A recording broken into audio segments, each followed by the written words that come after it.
What is it I'm listening to? The group's called Amphibians, the Moist Screwdriver.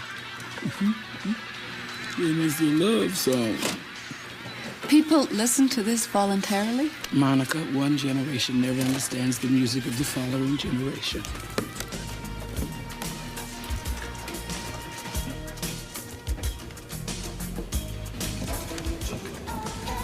Claire, it's 4 o'clock. Oh, no. Des Moines, it's Sandy Latham time. She's the greatest.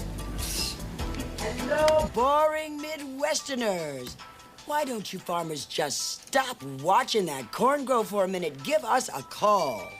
Yo, somebody paid that phone bill. You're on the air. Hello? You're on the air. Hello? Am I on the air? Not anymore. Well, Folks, if you're not smart enough to talk on the radio, it's no wonder you're losing those farms. You all sound like those guys that call up my daughter. I should probably just buy that spot in the trailer park right now. Get it up. Hey, Claire, you get a real funny mom. Yeah, she's hilarious. This jacket? Yeah, I stole it. No.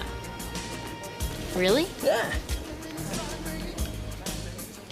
If you want one, I can get you one. I don't know. Maybe. All right. Change your mind. It's yours.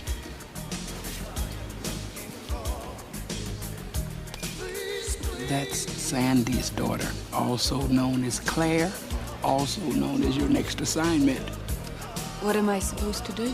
Help her and her mother understand each other's music. But you just said that never happens. Well, you never say never in a business like this. Sometimes the things that you think will never happen do. And they're gonna need each other then.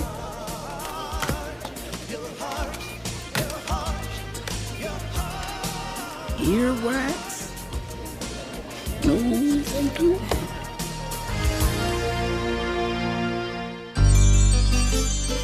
When you walk down the road, heavy burden, heavy load, I will rise and I will walk with you. I'll walk with you till the sun don't even shine. Walk with you every time I tell you I'll walk with you. Walk with you. Believe me, I'll walk with you. You're on the air. hi, Sandy. This is Mel. Gibson. No. Call back when you're Mel Gibson. Yes, Sandy. Let's see what else we've got here. Whoa, speaking of wasting my time, my very own personal assistant, Arlene, left a message on my machine this morning saying she wasn't going to come in today. So why don't we just find out what this is all about, shall we? Hello? Arlene, where are you? Oh, hi, Sandy. I'm sorry about today. I am so bloated. I can't even button my pants. Arlene, we're on the air. We are? Arlene, I don't pay you to get bloated. I pay you to work Sandy, for me. I'm sick. You're fired. What? Let's go to a commercial. Are you trying to have a baby? She fired her for being bloated? Did she really do that? No, she's getting weirder every day. I guess that's my cue. Fly, Miss Wings, fly. Did you know that you, yes, you can be part of the Sandy Latham Show? That's right. One masochistic listener will become my co-host, translate victim, for an entire week of laughs, mostly at your expense. So just send that last-minute postcard to the I Am Nothing, Sandy is God sweepstakes right here at this station. Now, the lucky loser will be selected at random tomorrow. Okay, just one more commercial, and then I'm going to ruin the next listener's life. Don't go away. It's Omega's economic forecast. Where is everybody? Sandy, there's someone here to see you. Who? Hello, Sandy. I'm here to interview for the job. What job? The job is your new assistant. I just fired her 2 seconds ago. Ah, then I'm not too late. Well, just come on in. Hi, I'm Sandy. Hello, Monica. Have you done radio before? No. There's nothing to it. You just sit down in that chair and you talk on that microphone and follow my lead. Okay, stand by.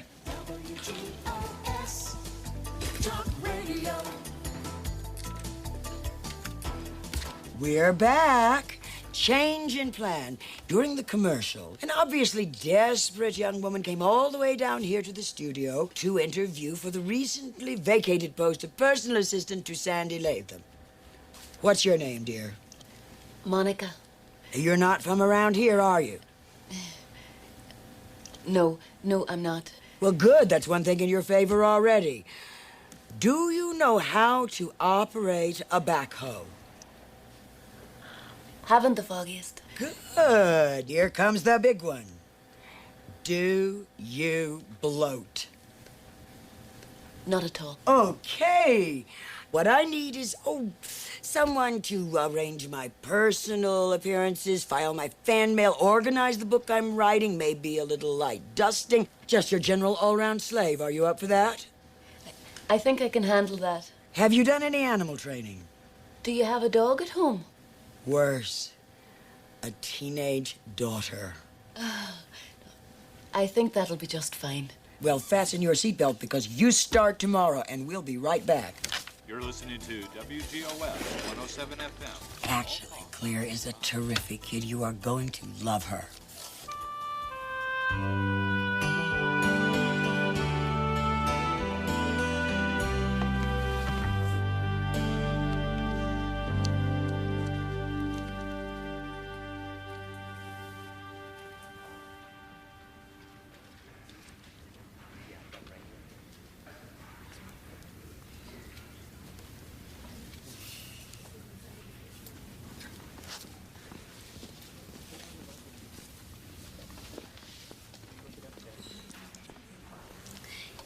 Eric was looking at you. Do you have something to eat? Yeah.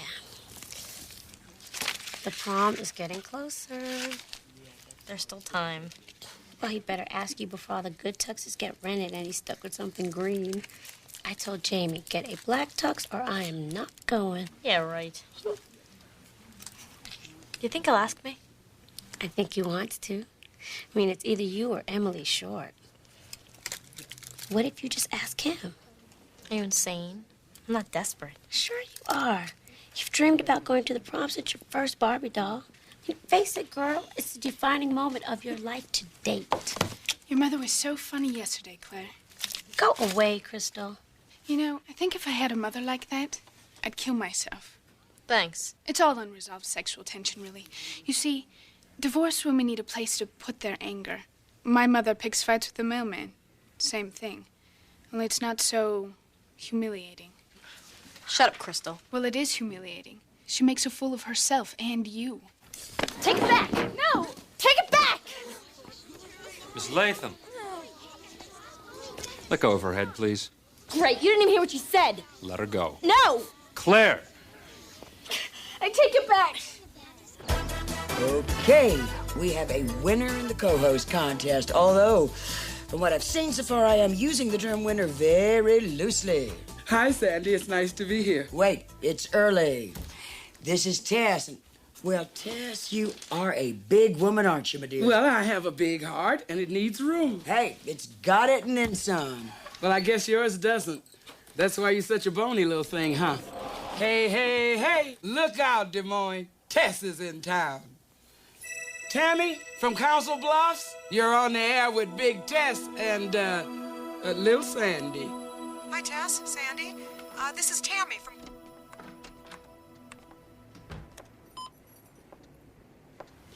Hi. Hello. I got your computer fixed. And I worked out a whole new filing system that I think you'll love. And I tried to answer your fan letter, but... Just one letter? It was strange. Somebody asked for a recipe. Oh, when I first started at the station, I was doing a cooking show. I used to be a home ec teacher, believe it or not. So, how did you... Turn into this. I got divorced very badly.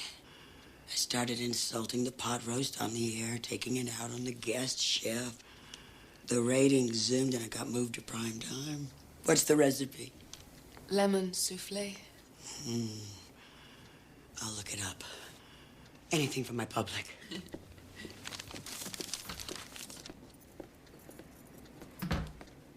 Hello. You must be Claire. I've heard so much about you. Who are you? I'm Monica. I'm your mother's new assistant. I can't wait for us to become friends. If you're my mother's new assistant, we won't know each other long enough to be friends.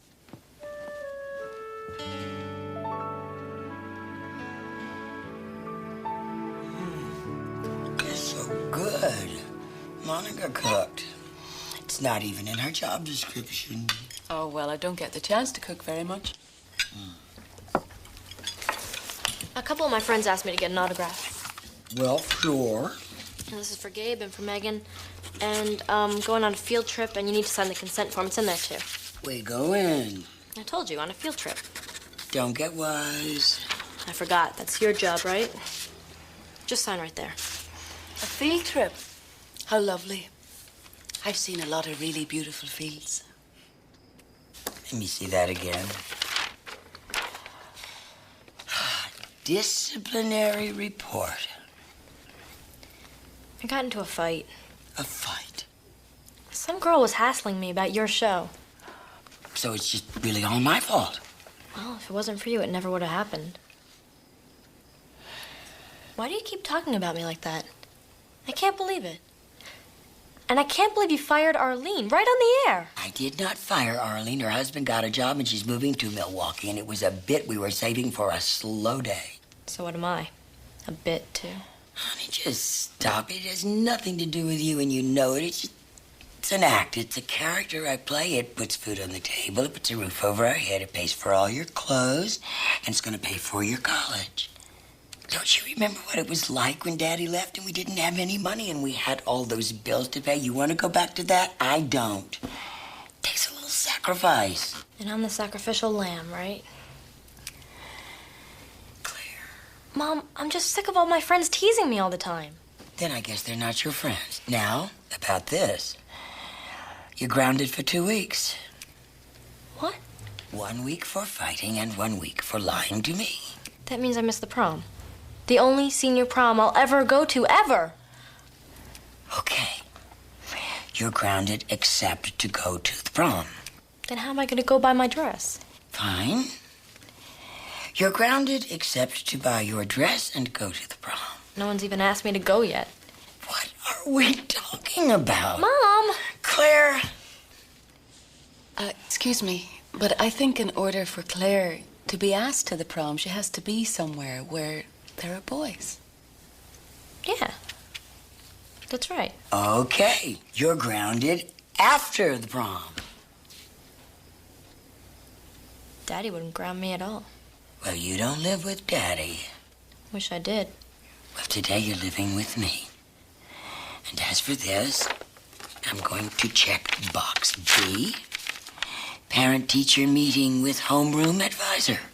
Why don't you just send the lamb to the slaughterhouse now? Get it over with. Claire. Don't worry, Mother. It's just a bit.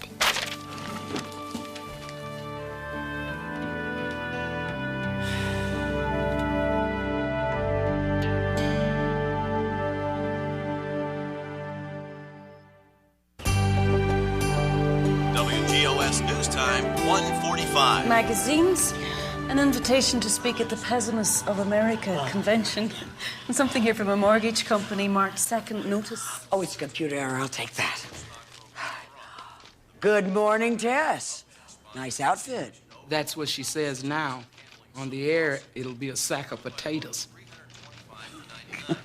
She is so nice. But nice stinks on the radio. Sandy. Todd, hi. This is Monica, my new assistant. Hi, Monica. Todd Barber, station manager. Hello, Todd. It's a nice station you have here. Sure is, thanks to Sandy.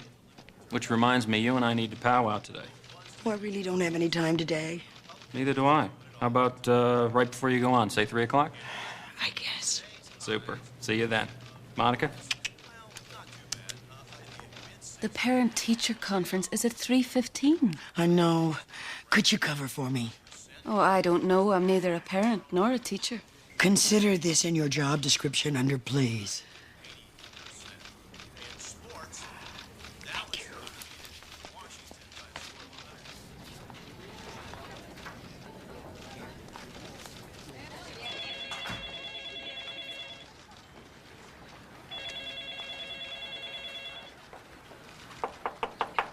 Hello, I'm looking for Mr. Ritchie. Does he owe you money? No.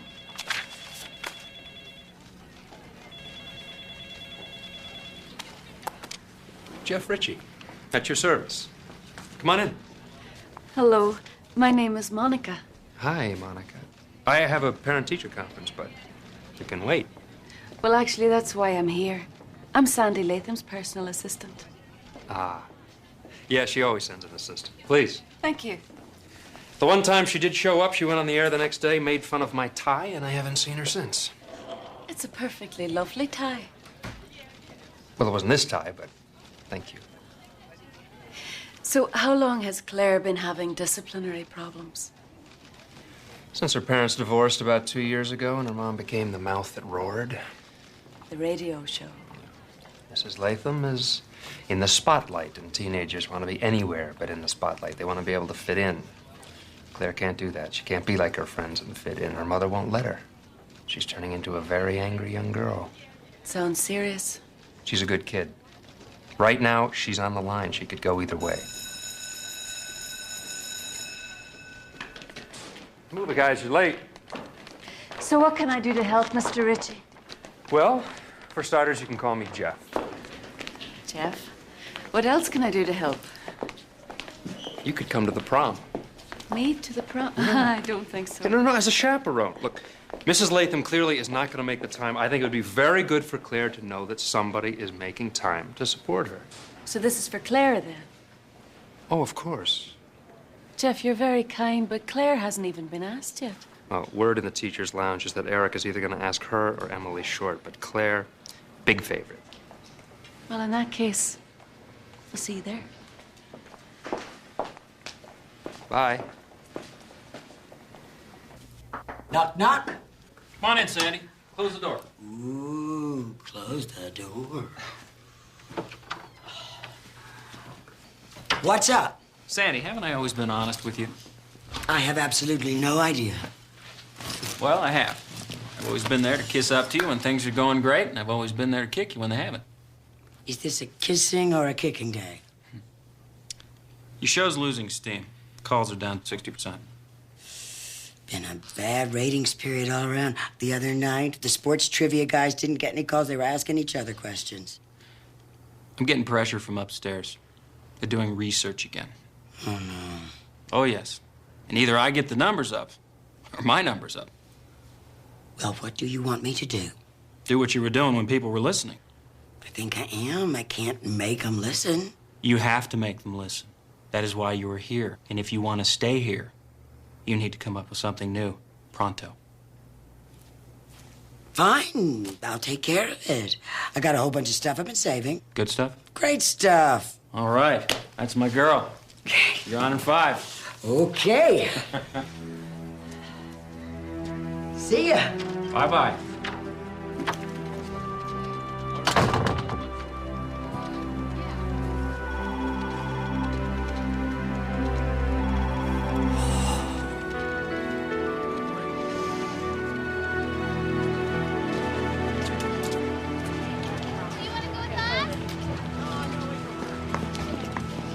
Hello, Claire. Hi, what are you doing here? I was filling in for your mum. With Mr. Ritchie? What a surprise. I thought maybe we could go shopping. I gotta be at work in an hour. Well, we have time. I need to get a dress for the prom, so do you. You have a date to the prom?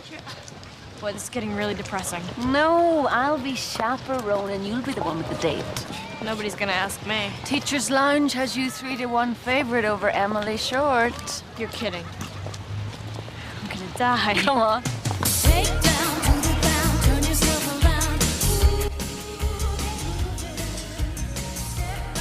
Oh, Claire, it's beautiful. I know. You're only missing one thing. You know what?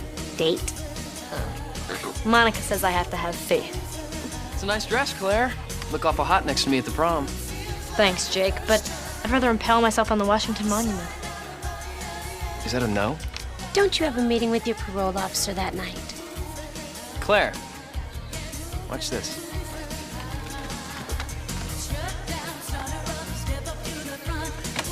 You can't do that. Oh, no? Who's gonna stop me? Yeah, that's what I thought. I'll see you around.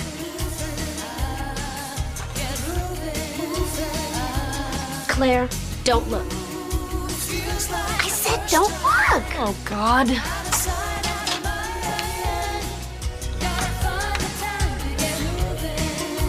I really can empathize with a bad marriage. I will never know why I married my ex-husband, but it's a whole lot like buying a couch.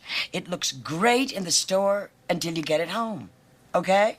Let's go to the next call. Let's see what is going on in town this week. Well, there's the pig races, and then there is the oat-eating contest, but let me tell you what the hot topic around my house has been. It is the upcoming prom. Now, Tess, did they have proms when you were a girl? It was just one party after another. Ooh, I'll bet. I will just bet. Yes, the prom. Oh, you locals out there are spiffing up those formal overalls, borrowing your dad's tractor. How was your prom? Oh, please, I didn't go. Proms are pretentious, they are expensive, they are overrated. Oh, nobody asked you, huh? Here you go. Thanks. He's coming this way. Don't leave me, Amy. Yeah, right.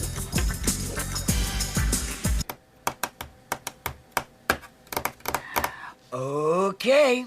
We just set a radio record. It has been 4 minutes since our last call. Is there a power line down or something? Okay, well, I guess it's time to announce the new contest that we're gonna have right here at this station.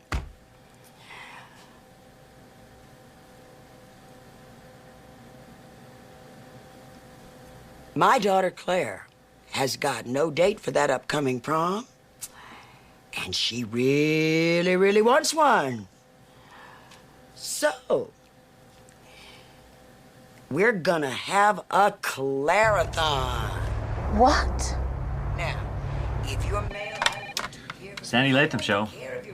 Yes, and what's your name? Tom? But ugly. Sandy, that's wrong. You're right. I am sorry. I meant facially impaired. Claire, you gotta hear this. Uh-huh. Hi. Hi. Now, Claire is 16. Solid 7 out of 10. Possible 8, but granted, I am her mother. What? Skin's pretty good. Oh, pretty fair dancer. This I know. I have seen her dancing around the house in her underwear 1,000 times. So listen, if she sounds good, just give me a call. I think I changed my mind. Tell me why you would like to take her to the prom, because you do not want Eric. to miss the Claire-a-thon.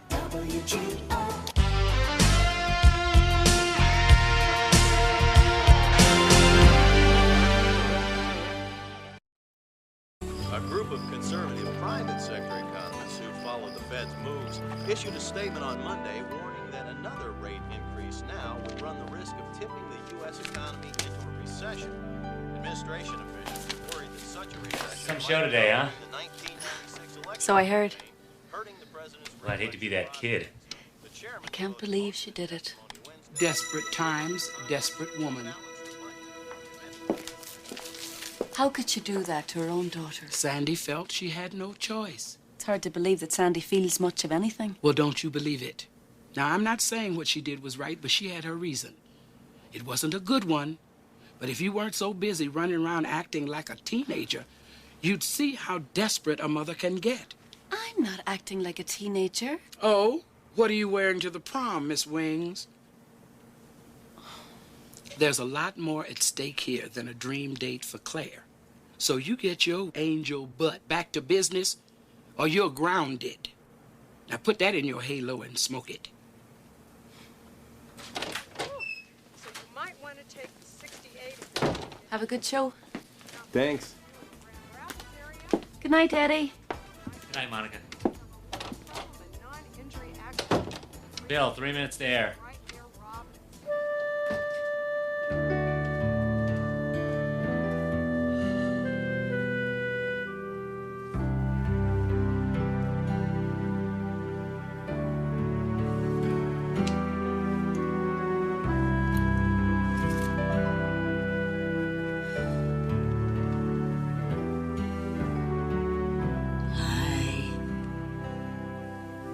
Hi. I'm sorry. I don't know what I was thinking. I just wasn't getting any calls, and there was dead air, and I had to think of something. Well, you sure did. God, I hate you. Oh, Claire, you just don't give a damn, do you? Please don't talk to me like that. You're my daughter. Not your daughter. I'm material for your stinking show. I'm a joke. You use me. You use Daddy. You use complete strangers just to get people to listen to the radio. The radio, Mother. You crucify people just to fill up air. You know that's not who I really am. I don't care. Doesn't matter. Whoever you are, you just ruined my life. I didn't think the prom was that big a deal. Well, it's a big deal to me. But that doesn't count. You just don't care how people feel. I want to go live with Daddy. Now I know why he left. Hold it. You want to know why your father left. He didn't want the responsibility. He didn't want the mortgage. He didn't want the car payment. And he didn't want a wife who expected him to give up his girlfriends. Oh, yeah. Your fabulous father left me and you. He traded us in on a newer model. You want to go live with him? Honey, I'm sorry. He didn't want you then, and he doesn't want you now. And it breaks my heart to tell you that. Do you think I'm a bitch? It's nothing compared to the bitch I have every right to be. Just because he hurt you doesn't give you the right to make everybody else pay for it.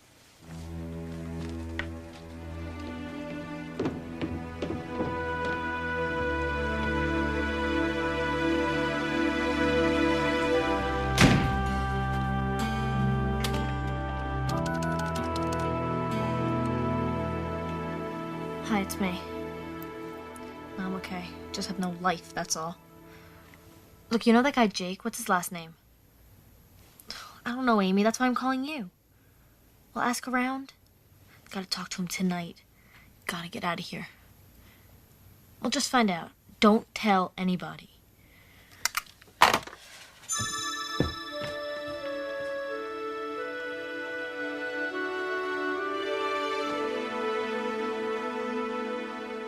Well, I was going to the prom, but my date got sick. Hoof and mouth? No, appendicitis.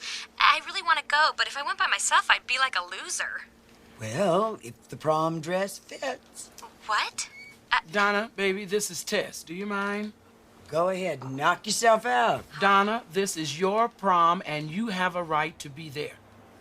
Just keep moving, and don't dance with any boy more than once. They're somebody else's date. Okay. Just smile and have a good time. God bless you, baby. Wow. Thanks a lot, Tess. Well, wasn't that warm and fuzzy? I'm gonna get out of here before I lose my lunch. But keep those faxes coming to the Clarathon. I'll see you tomorrow. Remember, Des Moines, you're not so good. Sandy, Todd was looking for you. WGOS Talk Radio. I'm sorry, Sandy. Times change. You got to change with them. The whole prom thing is working. We're picking up. No, Sandy, you're dying out there. People are tired of abuse. They want some relief. That contest winner's getting more calls than you are. You're not hiring her. I don't know. I gotta do something.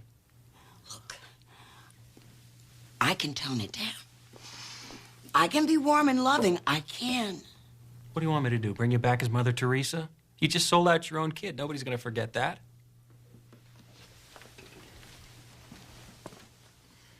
I'm sorry, Sandy. You were flavor of the month. The month just changed.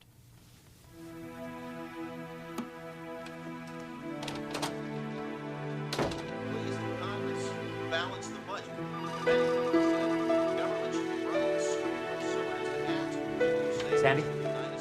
Sandy, you got a telephone call, line 3. Take a message. Claire's school. I said it's important.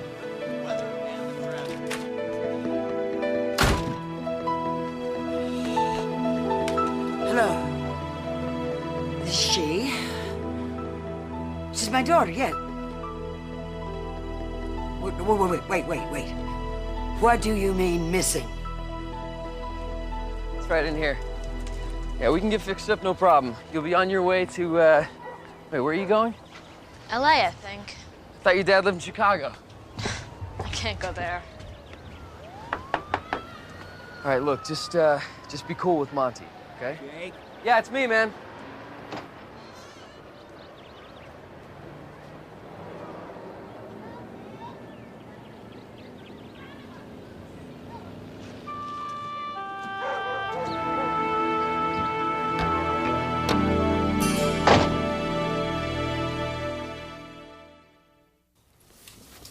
Well, we're gonna chit-chat. We're gonna talk business. Business. I hear you got access to new CDs. Access, she's almost assistant manager. Now, what are you, the agent? Okay. You get me 5 CDs a day for 3 months, 1,000 cash. 3 months. I thought I could do this Yeah, once. I know. Look, the thing is, Monty, I did tell her that. She needs to get out of town. She's looking for an airfare out of here. And she can get you 200 new in a package, a one-shot deal. And, you know, I said okay. Oh, you said okay.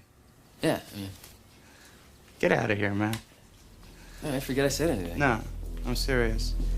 Get out of here. Me and her, we're gonna negotiate this ourselves. Look, I think I changed my mind. Hey, don't worry about it. He's waiting right outside. I'm gonna make sure you get home okay and everything. Really, never mind. Hey, hold on.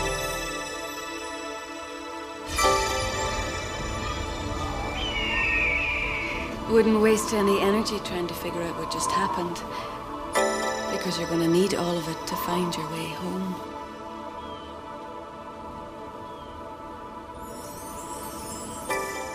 Huh?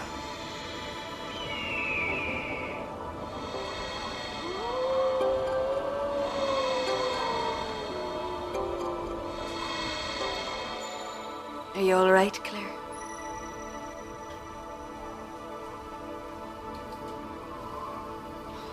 I don't know. What happened? Monty won't be bothering you anymore. Tell me there's a scientific explanation for this. God doesn't need science to explain himself. God? I'm an angel from God. You're an angel. That is really hard to believe. I know. But you see, Claire, sometimes you just have to look inside your heart. When an angel speaks to you, they always speak the truth. And the truth comes from your heart in a way that another's words cannot. The truth I'm going to tell you, Claire, is that you love your mother more than you can express, and the last thing you want to do is leave her. But you don't know what else to do because you've never felt so alone in your life.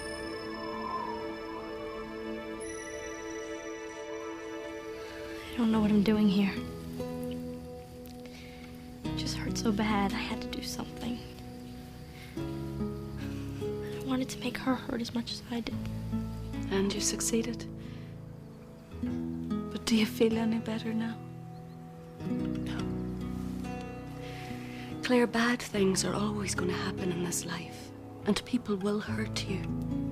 But you can't use that as an excuse to fail or to hurt someone else in return, because you just hurt yourself. God loves you, and He loves your mother. And it hurts to see both of you in so much pain. Both of us? Your mother has been hurting for a long time, and she's been trying so hard to provide for you and protect you that she's pushed her own pain aside. Yes, she has to learn to understand what you're feeling. But you have to try to understand what she needs as well. I never thought of her as being in pain before. The day comes in every daughter's life when she sees her mother not as a mother, but as another woman with a heart that can be broken. This is that day for you. Sounds like my mom's the one who needs an angel.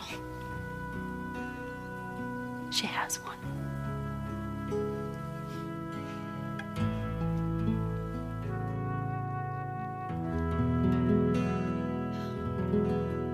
I cannot wait 24 hours. She is missing now.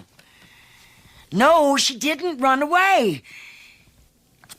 Of course we have problems. She's a teenager. Oh, my God, I don't know. Yeah, well, no, it would be here. She called me here because I usually work late. Right. No, I'll wait right here. Right. Would you like a little advice from your co-host? No. Well, how about a little advice from an angel? Tess, I'm just not in the mood for jokes right now. The night your husband left you for the younger, thinner, firmer, blonder, I think Debbie was her name, you stood in your room and you made a vow to God. You said, I'm never going to let anybody hurt me anymore. I'm going to be strong. I just won't feel anything, and they're never going to see me cry, I swear to God. You have to be careful what you swear to God because He hears you. And I'm here to tell you that feeling something is exactly what you need to do. I don't believe in God. Well, that's too bad because He believes in you. He knows how bad you've been hurt, and He wants you to let it go. It's time.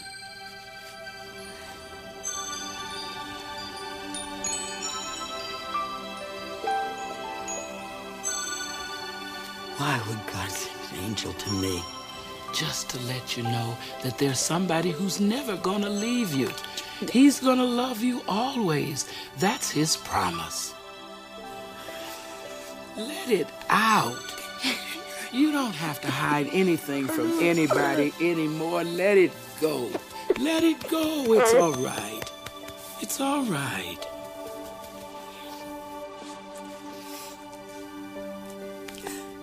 I really loved him.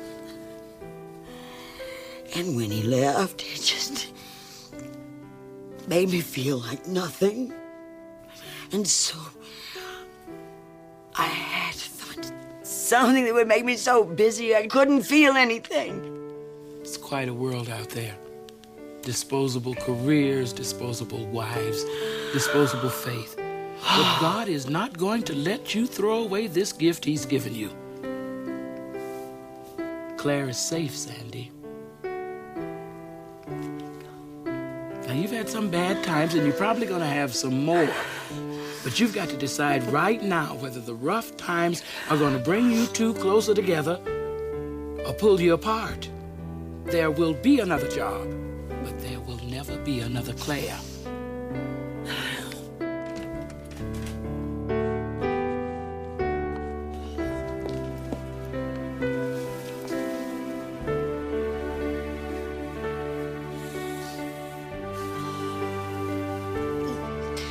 Sorry, Mommy.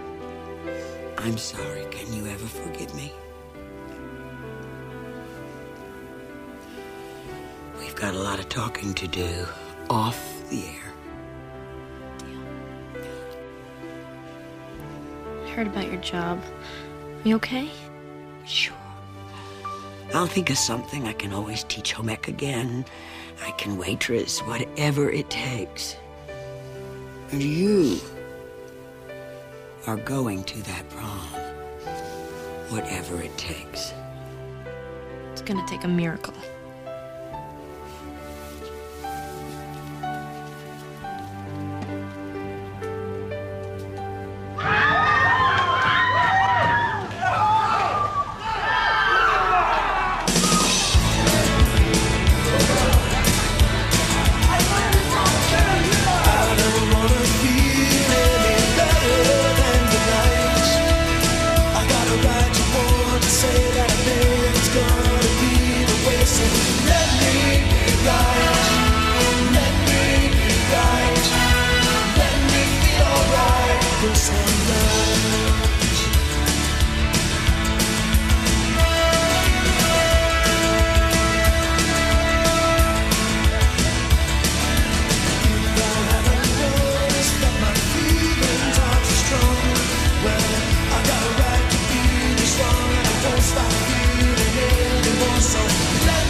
Monica, you are breathtaking. No, Claire is breathtaking. She is, isn't she? So how do you like chaperoning? Great. Kids come by to spike the punch. When they see me, they beg me to call them farmers.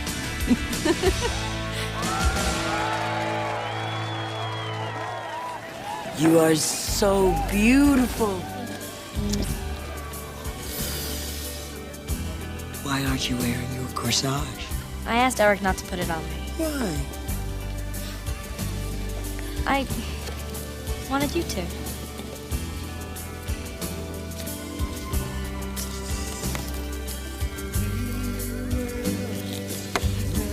Very carefully. Oh, perfect. We're gonna go dance.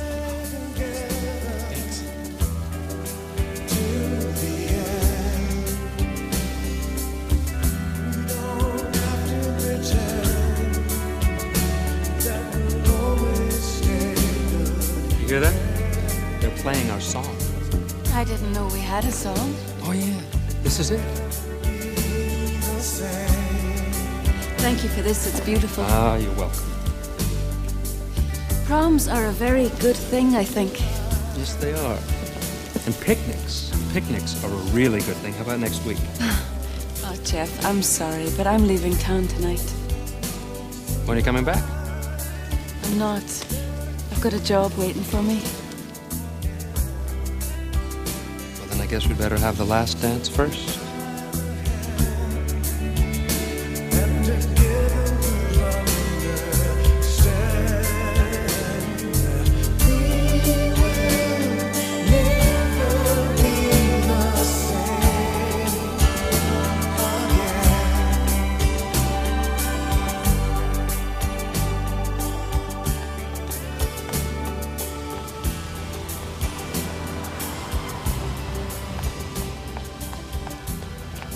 Hello. Hi.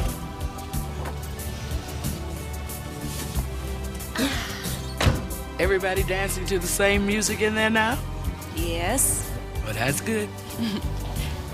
Look what I brought for you. Oh, baby, baby, baby, baby. Tess, do you think we'll ever get back here? Maybe in 100 years. You never know. You never know.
Population 20,000. Boy, this place sure has grown. How does it feel to be back, Tess? Like a sort of homecoming? Yeah. You know, we're not supposed to have favorites, but if I had a favorite, it would be that little boy. But Timmy's probably not that little anymore. I've never been able to get him out of my mind, even after all these years. Isn't it a little unusual being sent back to the same place? Oh, I wasn't sent here. You were sent here. I'm just along for the ride. Finally! Variety is the spice of life. Evil thrives when good men do nothing.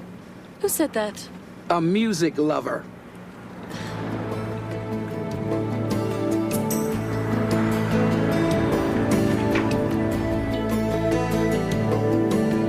So, my assignment, it's just a bit of paperwork, huh?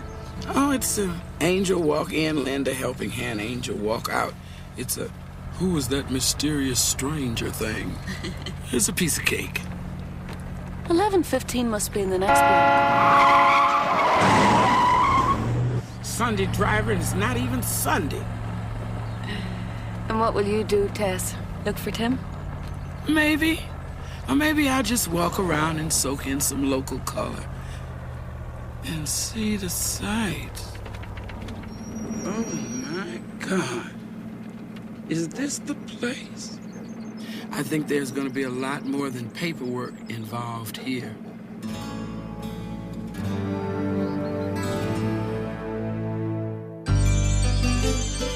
When you walk down the road, heavy burden, heavy load, I will rise and I will walk with you.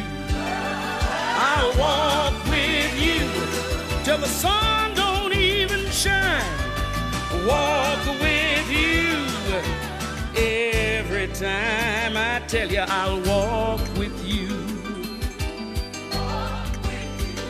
Believe me, I'll walk with you.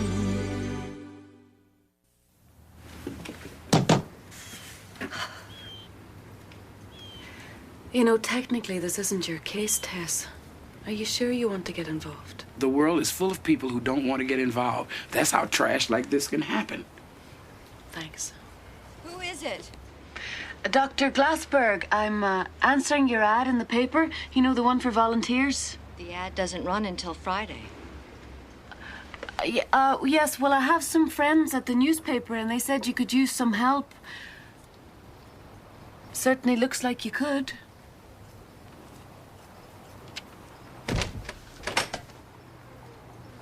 Hello, I'm Monica. This is my friend Tess. Hello, Doctor.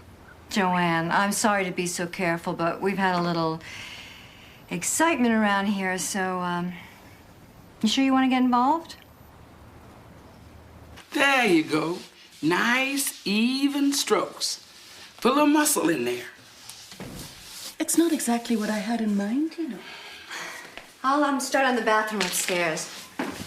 You've done an awful lot of work in this place. Yeah, but in a few weeks when I'm open and this house is full of guests helping themselves and each other, it'll be worth it.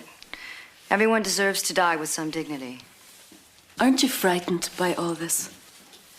Of course I am, but I only have two choices, quit or keep going, and I'm not gonna quit, so that only leaves keep going.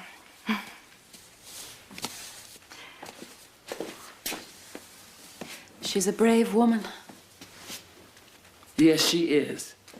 Now, come on, Miss Wings, let's paint. Well, hello.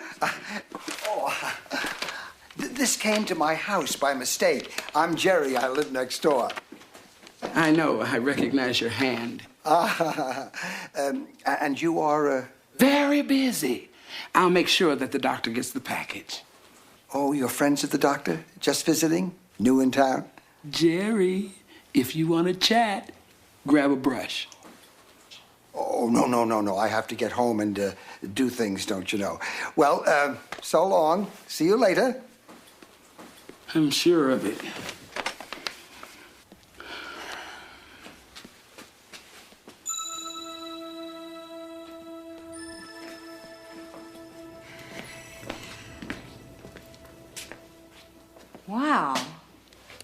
did you do that? I put some muscle in it. Who was that? Jerry. Oh, Peeping Jerry from next door? That's the one, and he's a peeping postman today.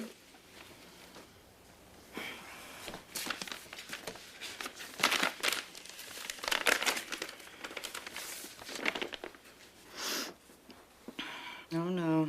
If I can't be scared away, I'm going to be red-taped to death. Why, what's wrong? The city council meeting to approve all of this is tomorrow. Now they've thrown some sort of zoning thing at me. 100 forms to be made out in triplicate, or else I have to start the whole process again next year. Ah, paperwork. All right, then. That motion will be carried and go to committee for a recommendation. The next order of business is the proposed hospice on South Race Street.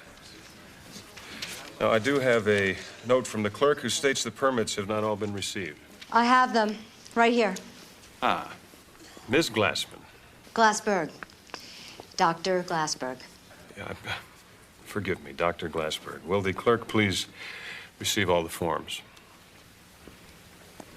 While the clerk is determining the validity of the proposal, we will hear from the community, represented by Mr. Porter, chairman of the Citizens for a Better Guilford.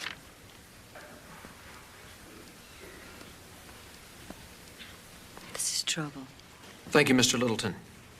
The Citizens for a Better Guilford strongly urge the City Council not to authorize licensing Dr. Glassberg's AIDS hospice. She proposes to open her house to transients carrying a communicable disease, people whose health and police records are not known, people whose morals are questionable, and people whose visitors will certainly clog our streets with their cars and God knows what other kind of Congress. All of this less than 2 blocks from a junior high school in a quiet neighborhood. Already our children are passing the obscenity and graffiti that this building has attracted.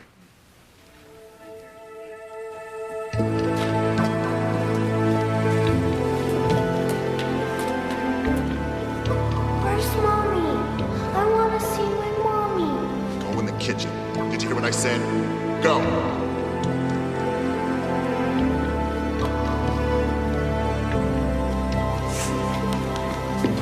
No, it's all right to cry. You cry to your test, baby. This hospice is a threat. It's a threat to community health. It's a threat to our children's safety, not to mention the damage it'll do to property values. Please, do not allow this to happen. Thank you. Absolutely.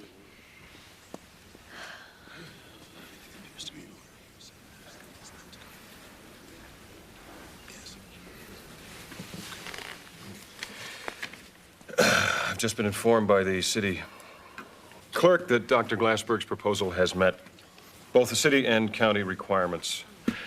And as president of the city council, it is my duty to authorize this proposal. Thank you anyway, Tim. We'll now take a recess. Oh, Tess, isn't that wonderful? Tess. That's my Tim. I'll go get the dinner started. This is the best I felt in months.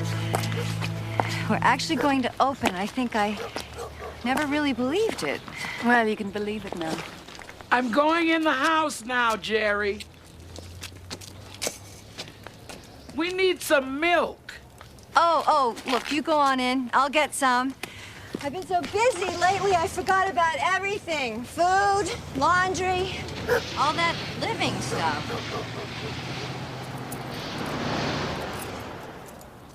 You know, I keep seeing that gray car.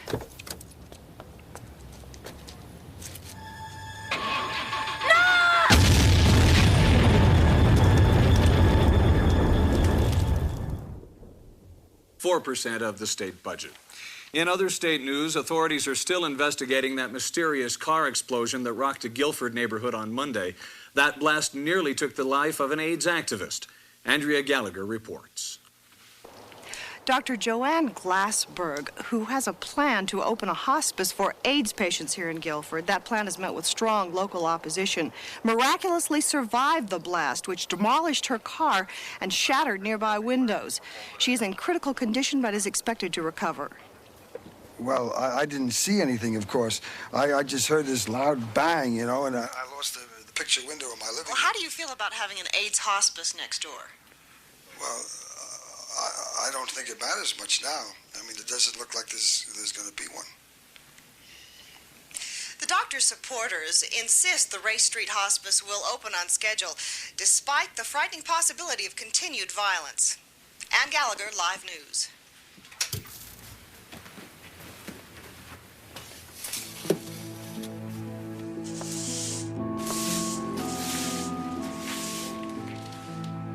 Is it the same one? Yeah. I wonder who it is. Well, it sure ain't a welcome wagon. I'm so glad you stayed, Tess. Well, it's your job to see that this hospice opens, and it's my job to see that you do your job.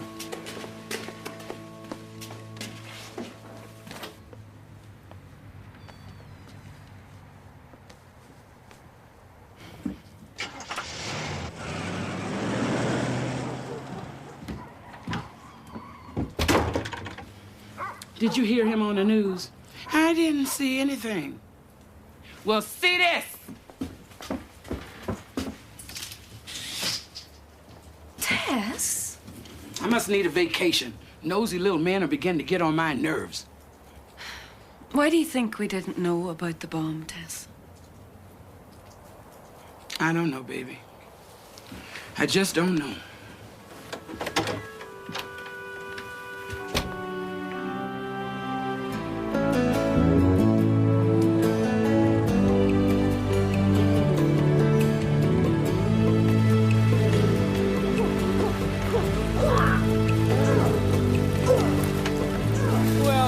In the world?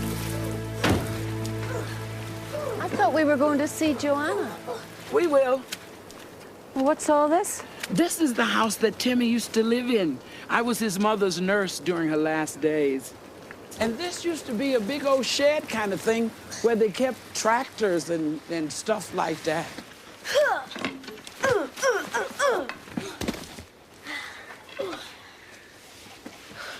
Who are you? My name is Tess. I'm a friend of the man who used to live in that house, Tim Porter. He still lives here. He's our dad. You're Timmy's babies? What do you want? Well, where is your father? He's in the meeting. What is the Hall of Patriots? Let me guess. It's a patriotic meeting, right? I love a good community get-together. You can't go in there. And why not? You're a nigger.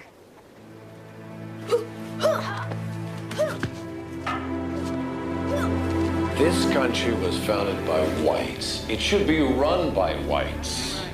It's time to wake up, people. They work to save the whales and the seals. Why can't you take the time to save your own race?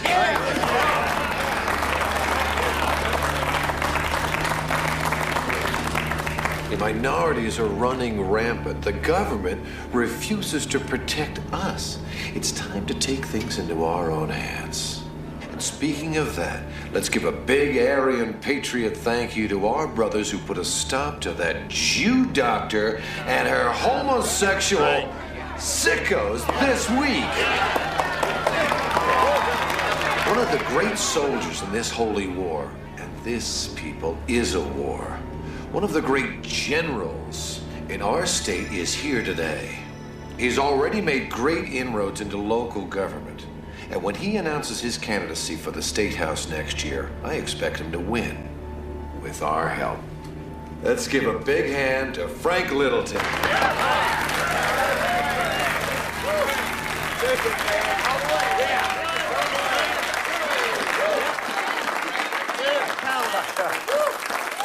Good afternoon.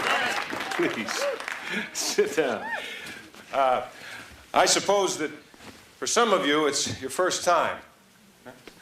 Probably invited by a neighbor who believes you share in the same frustration that the rest of us in this room do. That you've been disenfranchised from your God-given right to run this country. Now, I overheard someone ask during refreshment time a very simple yet very important question. How do you know that white supremacy is the only way for America? Well, that's a good question. But the answer is because it says so. Right here in the Bible. Right away. If we look right here in Genesis, we see the word Adam.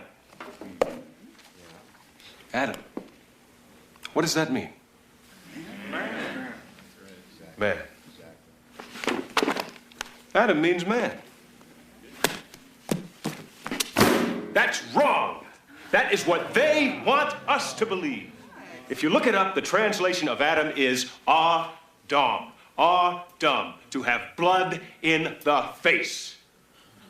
To blush. So come on, people. If you can't show blood in the face, then you can't blush. And if you can't blush, you don't have a conscience. Who are the only people in the world that can show blood in the face? Tim, stand up here for a minute.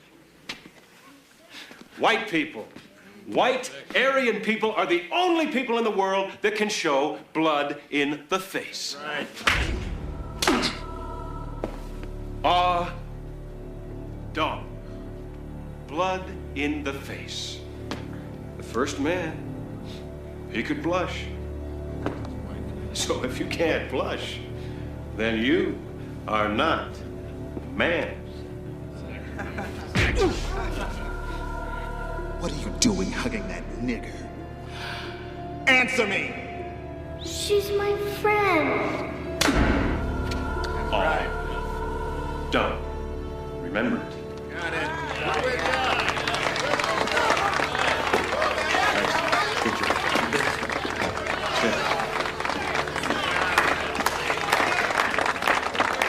Oh, you people are lucky to have a captain like Tim in this war. And by the way, it's a war that never ended. Oh, they said that the white movement ended back 50 years ago, but did it? No! The fight has just begun. I don't care if you're an Aryan patriot, or you're a Klan member, or if you're a skinhead. Don't let our differences divide us. Let our hate unite us.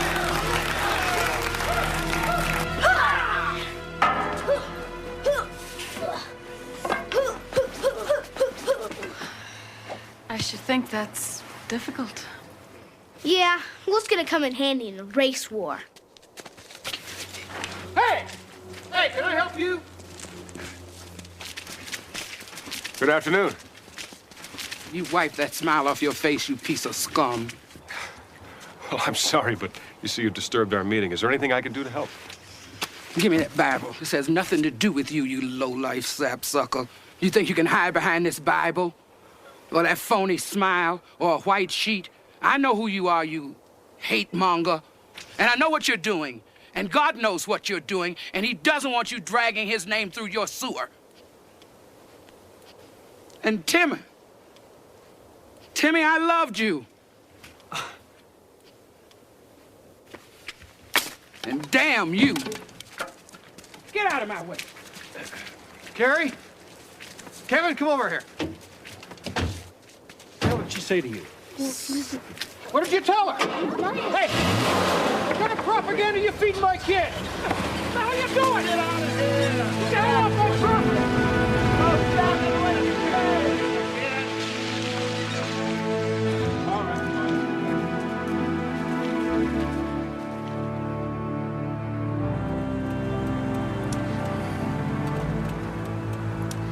I don't know, but I don't think that's exactly what it means to get involved. No, Angel Girl, it's not.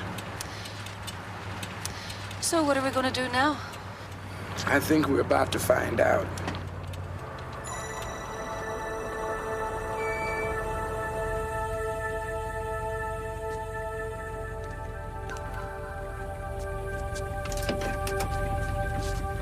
I guess you know why I'm here. I guess I do. Tess. It's all right, baby. I love you.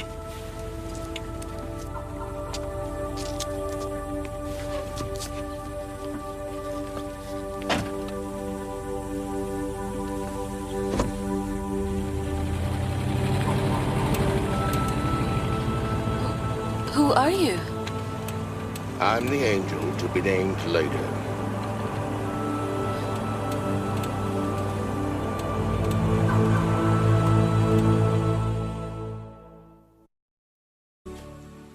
My name is Sam. Sam. Well, Sam, is it too much to ask for an explanation? Oh, I'm an angel. Well, I know that. But I wanted to know what you're doing here, and what's happened to Tess, and what am I supposed to do now, and what... Why don't you start with those? You're supposed to do your job, Open the hospice. and I'm supposed to help you. Thank you very much. And Tess? Tess has been relieved of her duties. What? She's no good to us in her current state of mind. Well, I know that she got upset, and she said some things that were un-angel-like, but haven't you ever gotten really mad and gone a little crazy? No. No? Tess met hate with hate back there. See, that's what he wants. Who? I heard that you make a great cup of coffee. Well, it's one of the few joys of taking human form. Decaf, mocha latte, but I'm afraid there isn't a cappuccino machine here. Let's see what I can do.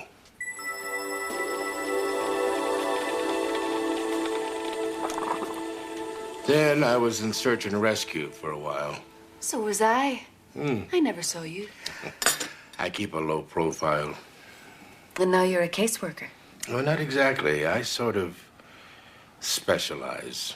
Kind of like a cleanup man. I coached baseball in one assignment. Well, high school baseball. Yeah, this is not baseball.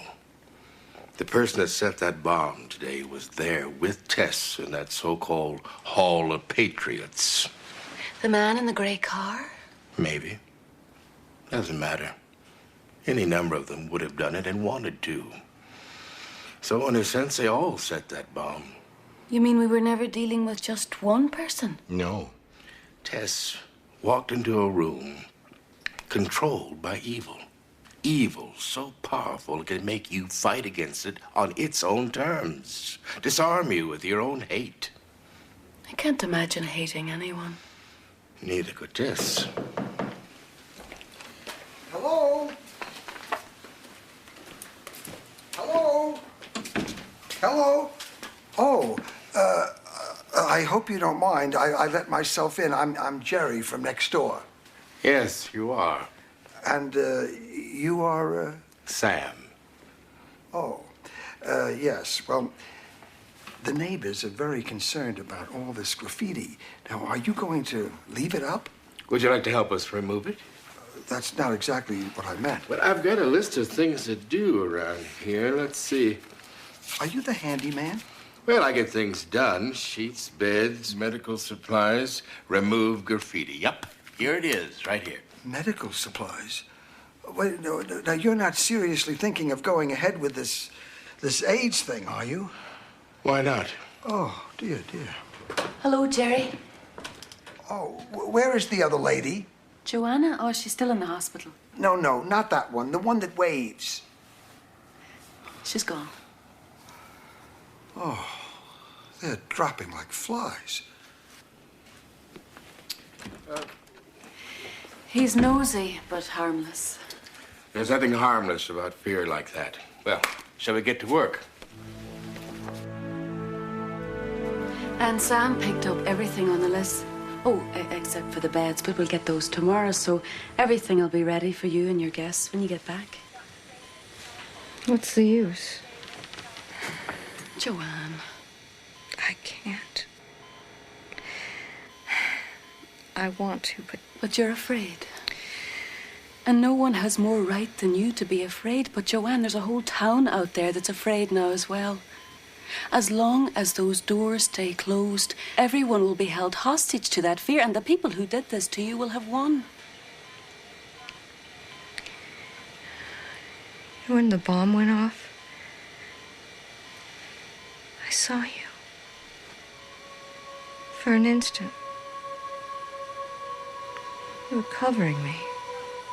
You saved my life. You were there. Yes, I was. Like an angel. Just like one.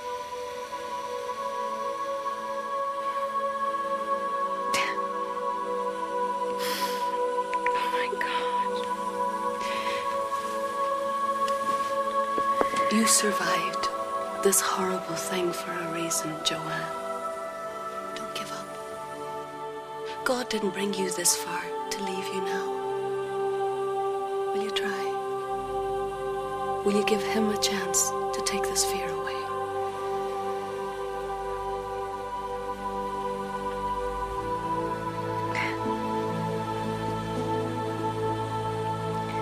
She's strong. If we get this place open, she'll keep it open. We may have to close down something else first, though. I think I've got you figured out. No, don't bet on it. You're a member of a secret elite angel team. Celestial Force One or something. Now, that's close.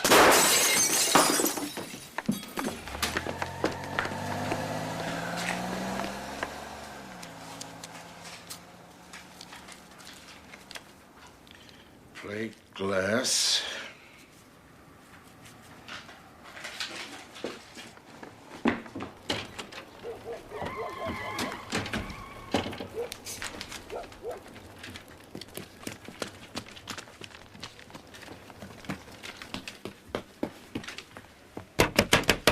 Jerry? Jerry, open up. I know you're in there. Hello. Who did it, Jerry? Did you see who did it? Was it the grey car? I don't know what you're talking about. Someone just threw a brick through the window. Now, I know that you saw something, so tell me what. What did you see? Please, don't ask me. I don't want to get involved. And you think that'll keep you safe? Look at this. If you can't stand the heat, get ready, because it's going to get hotter. Prepare to die in a fire from hell. And it's signed AKIA. Just like on the wall. Whoever set that bomb is going to burn the house down. Just in case the wind changes. I hope the flames next door remember that you don't want to get involved. No, wait a minute. I'm not a bad person. It's just that... Evil thrives when good men do nothing.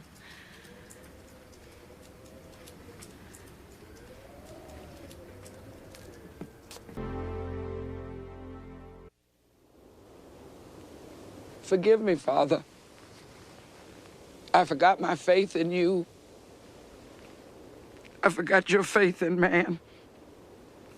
And I forgot who I am. Vengeance is mine, saith the Lord. I double-checked, and it doesn't say vengeance is mine and Tess's. I knew they were going to send somebody to take my place. But when I saw you on that road, I realized what was going on. It's him, isn't it? I broke that stick, and suddenly I saw him for what he was. The devil in a cheap suit. You'd think after all these centuries I'd be better at recognizing him. He's deceived us all. He's good at it. I don't know how I let it happen. He used Tim to get to you, but God was using you to get to Tim. Sam, I want to finish this. The boss wants you to. But before you face the devil, you've got to get rid of your hate. Because his is a lot stronger than yours. Well, going from love to hate is easy, but going from hate to love is hard. I still feel it, Sam. Hate for him for what he's done to my Tim, and God forgive me, hate for Tim for what he's done to himself. But don't fight against Tim. Fight for him. And if you can't find the love in you, let God love through you. And when you're ready to do that, let me know.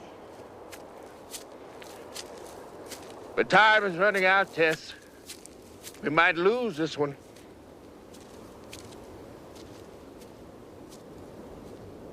I say you get the police to put a 24-hour surveillance around the house. No, better than that, get the SWAT team. Let them hide in the bushes. And then when they come in, bam, we've got them. Jerry, it's not just one person we're dealing with here. It's a whole group of people. They call themselves the Aryan Patriots. Not in this town. The Citizens for a Better Guildford. They think better means whites only, and they're willing to kill for it. I just remembered what AKIA stands for. What? A Klansman I am. I saw it on 60 Minutes. But that's impossible, right? I mean, the Klan was only in the South. It's not up here. It's died out, right? No, it's alive, and it's here. And it's combining forces with neo-Nazis and skinheads and white Aryan supremacists. And it's walking your streets hating people, hating the law, hating everything that stands in its way. I can't believe it. Jerry was right outside this door. Well, it's got to stop. Well, that's very good, Jerry, but... What was it you told me? Evil thrives when good men do nothing? Well, I'm a good guy, and I want to do something. Well, there have been some new developments. I mean, it's a little complicated, Jerry. You may be in way over your head. But what about you and her? Well, time's running out. We better get going. You can't go. Are you? They're coming down here to burn you. Are you crazy? We're not going to wait for them to come. We're going to go get them. You know, there's something funny about you guys. Jerry, we're... Monica. We're angels. Angels. Angels. You got some ID?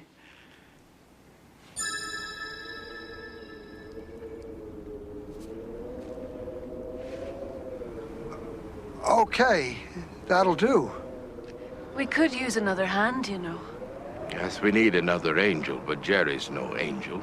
But the enemy doesn't know that. First lesson.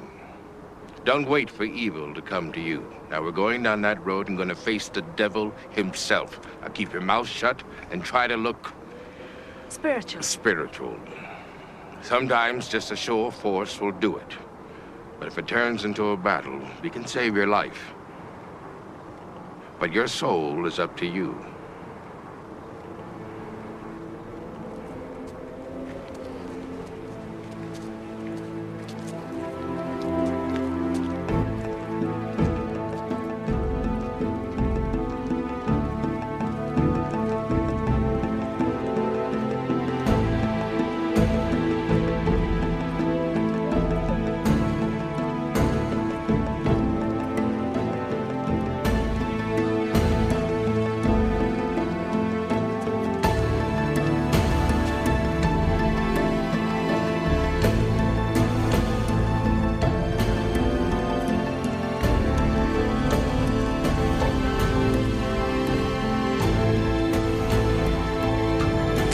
Enough to get the job done right.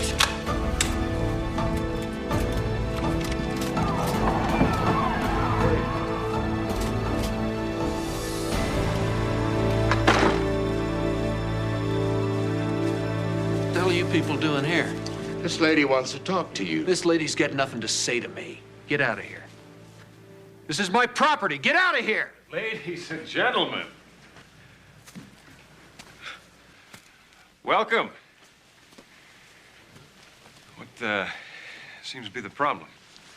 We got trouble here. Well, I think it'd be best if you boys just went on about your business and let me handle this. It's all right. Trust me. You guys go on outside and wait for me. I'll be right out. Go on, Tim. You don't want to go, do you, Tim? Tim, go. Tim, go. Tim, stay. Tim, roll over. You've been taking orders from men like him all your life. Makes you angry, doesn't it, baby? Shut up! What the hell do you know about my life? You liar. I never lied to you. Go to the closet. And don't come out till I tell you to. Go! I want you out of my house. Now.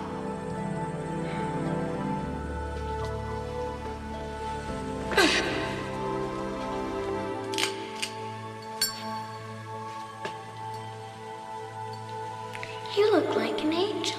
I am. And I've come to say goodbye to you, sweetheart. Why? Well, I don't want to go, but I've been sent away. But I want to tell you something that I want you to remember and hang on to, okay? God loves you, Timmy, and he's given you a great gift. You're going to be the leader of men and women someday. So you've got to be strong now and never quit. And when people make you cry and you're afraid of the dark, remember, the light is always there. Just ask. But I don't want you to leave. I love you. Oh, baby, I love you too. Shut up in here! What am I gonna do with you? I didn't lie to you then, and I'm not gonna lie to you now. God did give you the gift of leadership. But this creature perverted it. He took your pain and your loneliness, and he taught you how to use it to control instead of lead. He's a thief, baby. He stole your gift, and he stole your life. That's what Satan does. Satan.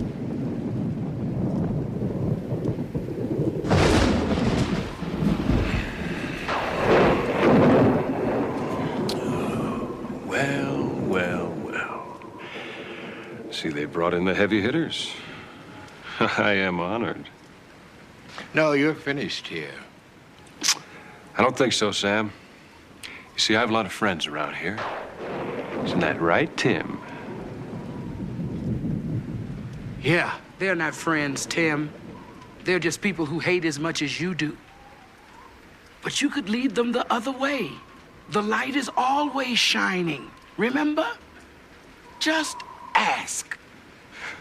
Just ask. Shut up, Tim.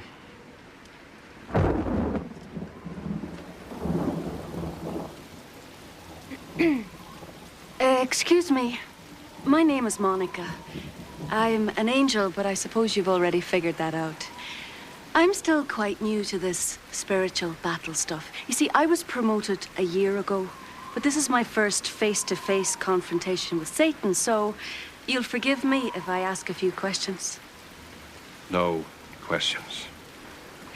I thought that he'd be more scary, you know? Fire and brimstone, horns.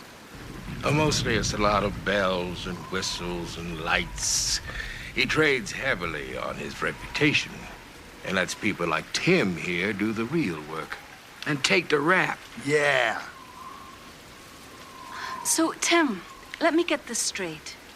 He used your fear and your pain and your hate to talk you into killing somebody. I never... Shut up, Tim. So, then, where does he get his power from, huh? Ah, I guess he gets it from you. That darn free will. God screwed up. Free will is a curse. Free will is a gift, and love is a choice.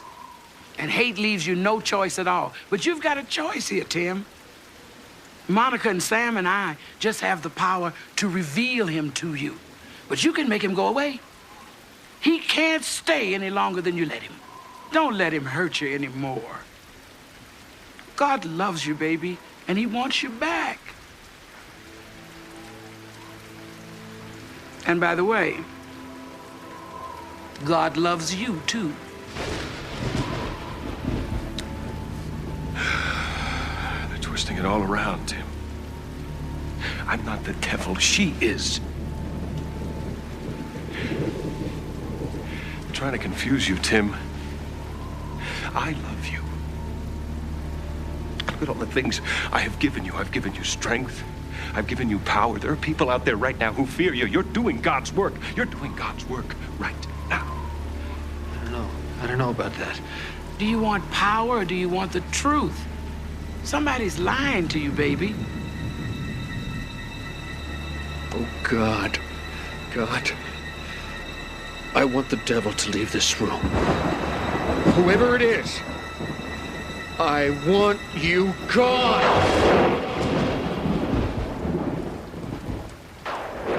Good for you, baby. That's all you had to say.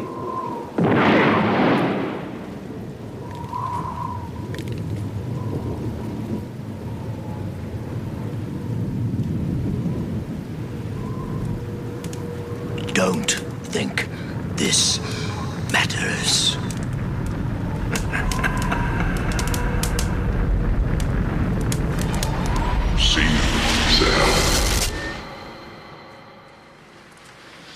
Is he gone? He's never really gone. Sam, what about a mocha latte for the road?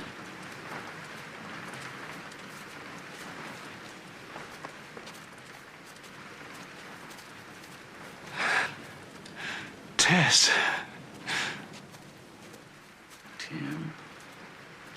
There's always your beckoning candle. While a man can think, while a man can talk, while a man can stand, while a man can walk, while he can dream, feeling his dream.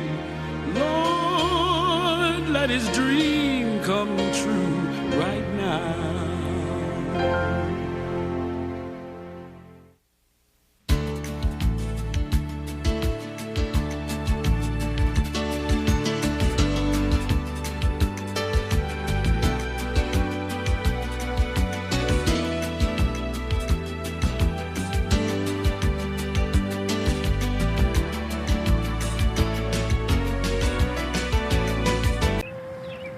Sometimes I think about it all day long. I need that strength of yours, Mom. I don't think I can get through this without you.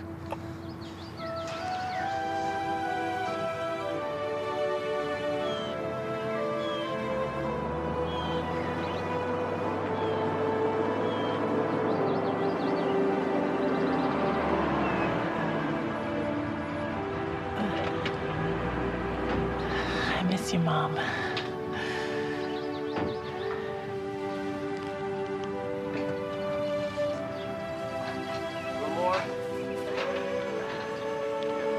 Watch out for the angel wings.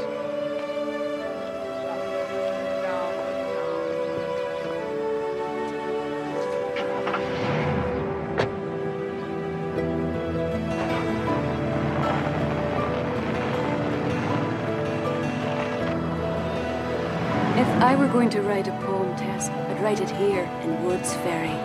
It's beautiful here. Clarice Mitchell can write a poem anywhere. On a porch, on the beach. Do you know, I have even seen her write a poem in the middle of Yankee Stadium.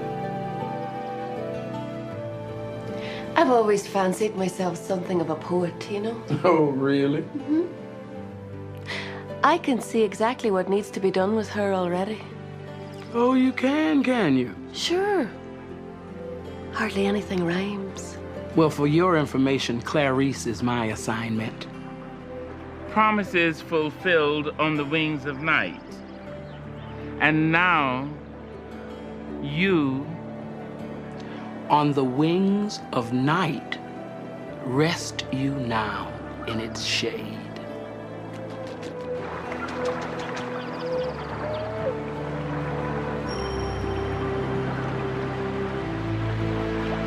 On the wings of night, rest you now in its shade. Mom? What time is it here? 2 hours ahead? That's right. I'm all settled in. Did you finish the poem? Just now. Well, looks like nothing's changed around here. Oh, Everything has changed.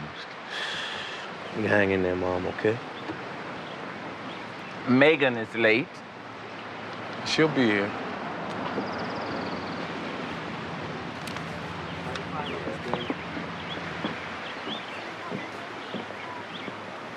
If this is your assignment, what am I doing here? I don't know, but they told me to bring you along. Well, that was the plan. Sure can't be wrong. Right. Now you stop this right now. This is a very solemn occasion. Clarice's poetry has transformed souls and inspired entire nations. Her gift has become a national treasure. God gives her the words, and often I've been privileged to deliver them. However, the next message she receives won't be from God, but from the grave.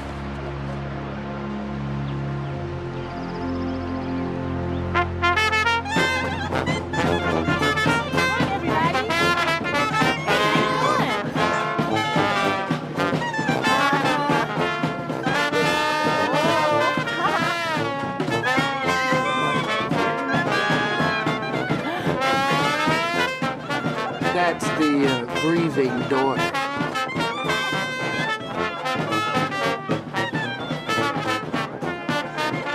She must be your assignment.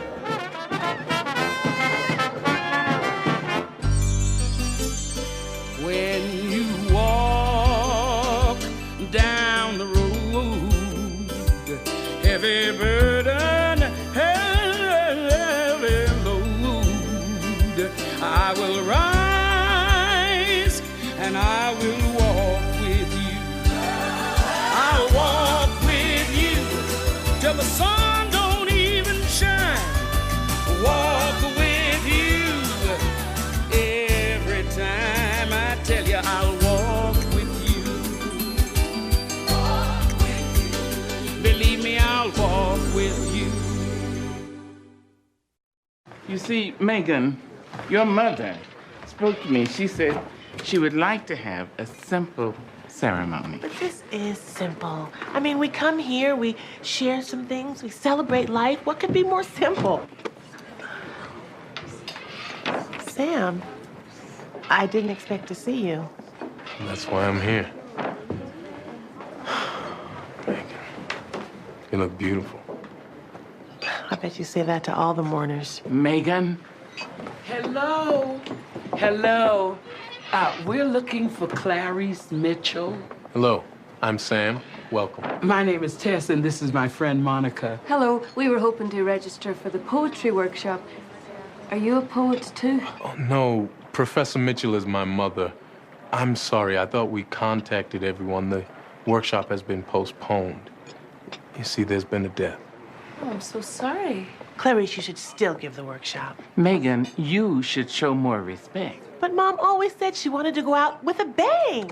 Thank God! Megan! Clarice, come on. Remember when Mom decided to cook for Thanksgiving and she put cayenne pepper on the turkey instead of paprika? And she told us to be thankful we still had mouths left? Everybody's got a story like that. I remember when she stole the frogs from the biology lab to keep them from being dissected. Come on, who else? Gracie.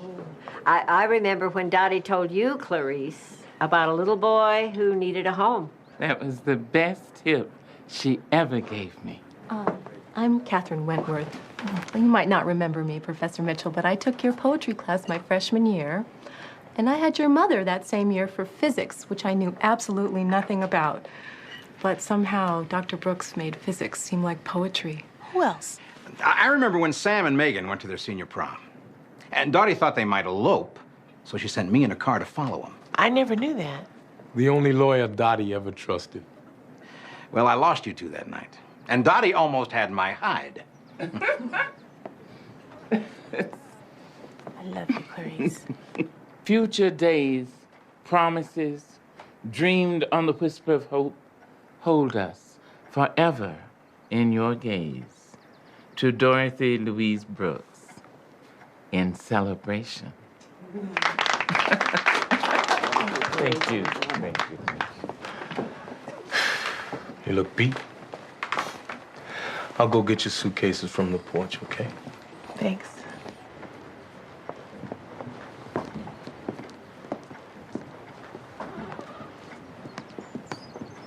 So, did you and Sam ever really try to elope? No. Sam went off to Arizona State, and I went to Boston University. I met a wonderful man, and I married him. Oh, is he here? I don't think I met him. No, he died over a year ago. Hey, here we go. I set up a very special room for you. As long as it's not the attic. Bingo! We had our very first kiss up there. And our last. Oh, hey, now, you never know. Yes, I do. Excuse me, Monica.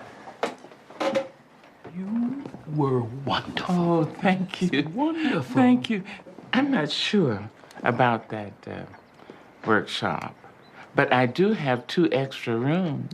That's a great idea. And I am an excellent cook, and I'll fix us something to eat. And talk about that workshop. If I could just have a minute of your time, Clarice. Of course, Howard. Before Dottie died, she gave me this to give to you. And she specifically asked that you not read it until after the memorial service. I'm not sure why she didn't just give it to you herself. She knew me.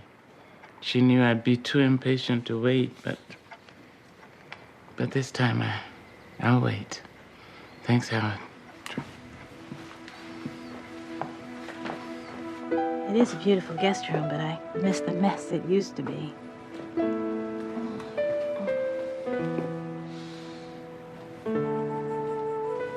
Remember? Yeah.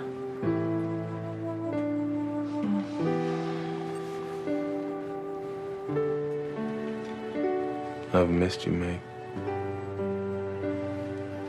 Really? Guess that's why you stopped writing. Well, that was a stupid thing. Yeah, well, that's old news. I'm tired of old news. I really think I threw Clarice for a loop today. I should have warned her about that band and everything. It's just that, I'm just so tired of crying all the time. I think she understood. You know, when Matthew died, I had my mother to talk to. Now she's gone.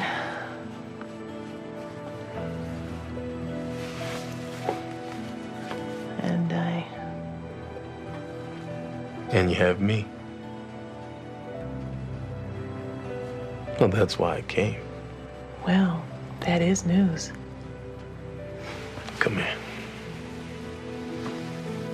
Wade in the water, wade in the water, children, wade in the water. God's gonna trouble the water.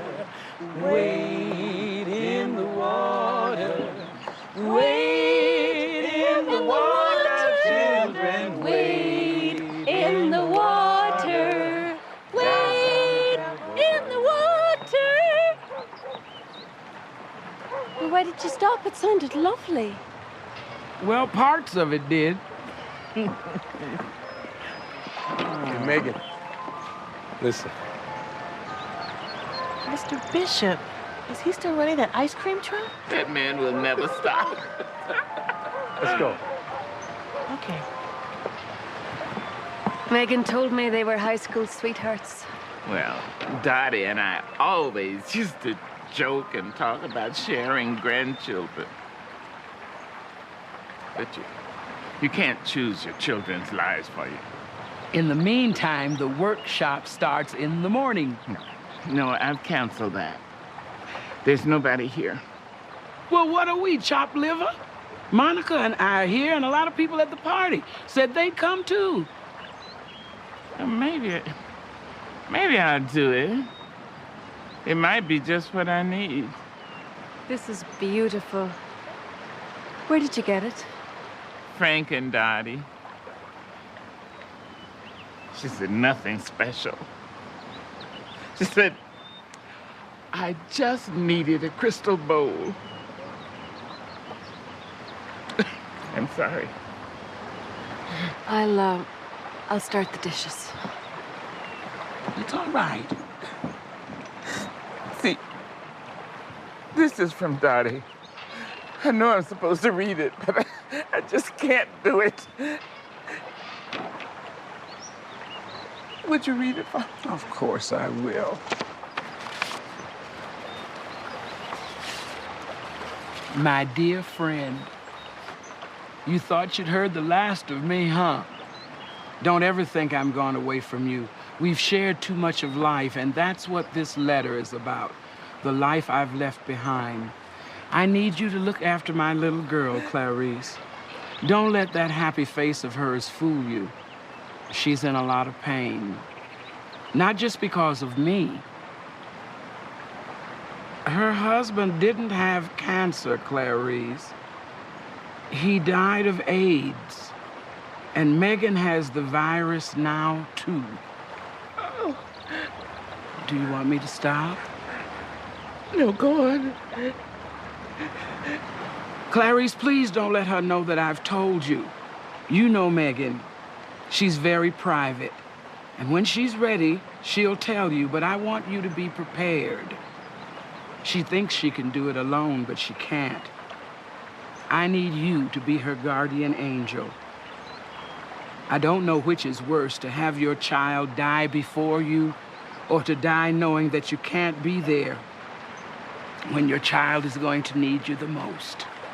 Clarice, you were there when I delivered Megan into this world. You held her in your arms even before her father did. Now, I deliver her to your care once again. Love, Dottie. Oh, sweet, sweet baby. Sweet baby. It's gonna be all right. It's gonna be all right. Oh, this is gonna be all right. Yes, it's gonna be all right.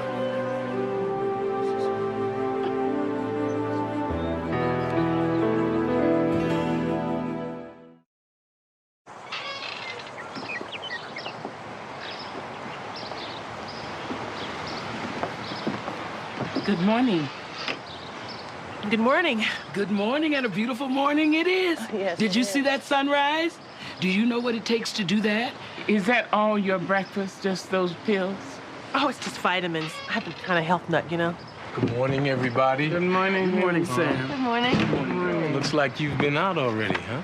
Yeah, I've had my run, and now I'm going to tackle the garage. Howard sold Dottie's house when she first went into the hospital, and all of her things are stored in the garage.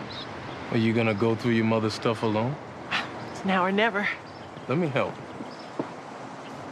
Really? But you've got to take that bus if you're gonna get to that plane. Well, we'll just do what we can.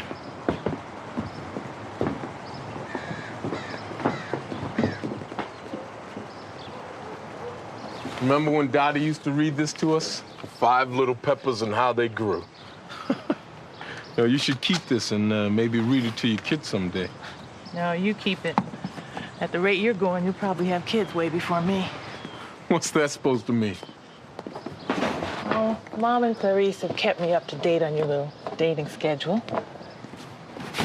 Let's see, there was Lynn. Too perky. Deborah Jo. Yeah, not perky enough. Kate the writer. Well, okay, let's face it, Meg. None of them were you. Sam. Why did you stop writing? Well, we were so young, and God, I was so crazy about you. To tell you the truth, it scared me to death. Then you married Matthew. I figured I'd lost you for good. I told Clarice I'd take Sam to the bus. Where is he? I don't know. What rhymes with gossamer, Tess? What are you doing? My assignment. I'm working on my poem. Might as well do something constructive. Well, you can start by forgetting gossamer. It's overdone and unrhymable. But rhyming is my forte. Oh, give me a break. Where is that boy? He's gonna miss his bus. Oh, I think that's them, up in the tree. Samuel! Samuel! Oh, oh! You're going to miss your bus. Mom, you're always complaining about how I never spend enough time here. Now that you've got me, you can't wait to get rid of me. No, I just don't want you to jeopardize your job. I mean, make your boss angrier. Mom, I am the boss. Yeah, well, what about that girl? Your girlfriend in Phoenix, Dana or Dana or something? She's gonna miss you. Now, that's been over for months, okay? I just want to spend a few extra days here. You know, I think we should all spend some time together. How about it? Well, of course. Of course. Resolve, and yet listen for the voice that is still. Be still. Very sweet. And what about you, Monica? Roses are red, angels are gossamer. Hold on to your souls and make sure you floss some more. Floss some more? Floss some more? That's not a poem, that's a prescription. Sit down. Excuse us, we're just on our way to having a picnic. Wait, would you take Monica with you? Just show her some of the countryside. Please. Woo! Isn't she a beauty? Oh, it's such a lovely color. This thing hasn't been driven in years. I think the last time I was in it probably was the prom. Poor Howard. All right.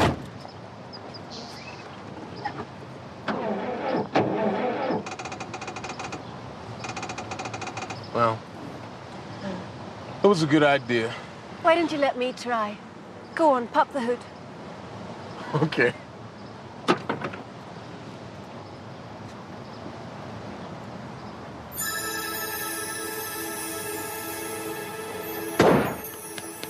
Edsels are old, the Packard's Jurassic, but don't lose your faith, because the T-Bird's a classic. Hey! All right! All right. You know, I've heard that 3 is a crowd, so why don't you both go off and enjoy the car? Thanks. Okay. That sounds good. Here we go.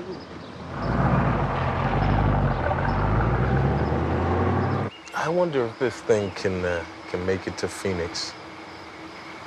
I'd probably need a co-pilot on the trip, though.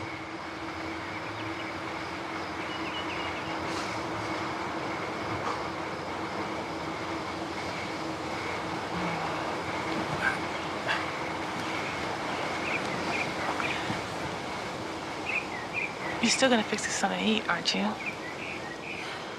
You know, Megan, that's what I love about you. You're such a romantic. You always used to say that. Why do you say that? What, that you're a romantic or that I love you? Sam, you said that 15 years ago. Yeah, well, some things never change. You left me. I'm not blaming you. I got over it. It's just that we can't go back. At least I can't. Look, I know you still miss Matthew, but you've got your whole life ahead of you. And I want us to be together. Oh, really? Since when?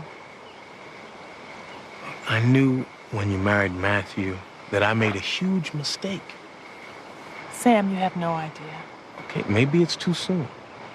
It's not too soon, it's too late. It's too damn late.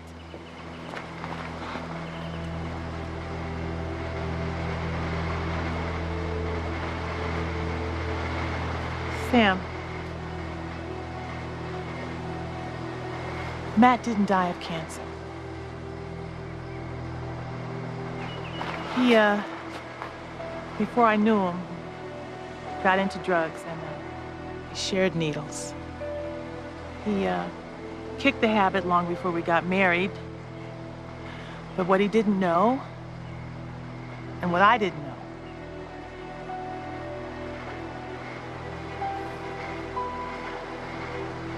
Sam, Matt died of AIDS. And I tested HIV positive about 2 years ago.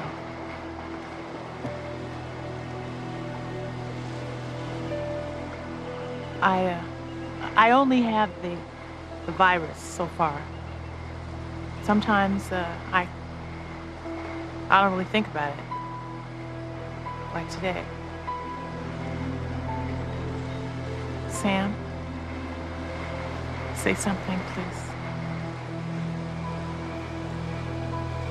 I don't know what to say.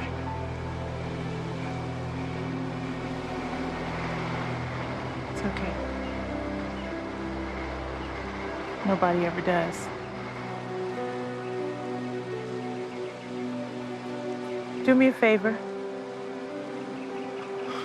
Sure. Take the car back, and I'll just feel like walking. Okay. Okay. Go.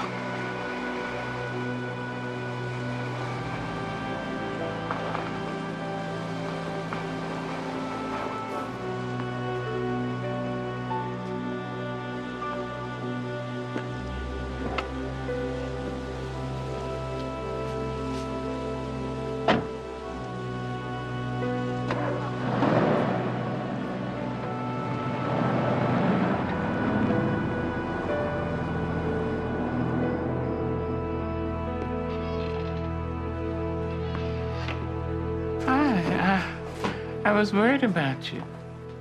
I just went for a walk. Did Sam get back yet? Megan and Sam left. What? He came back. He said he was taking the car to Phoenix, and he left.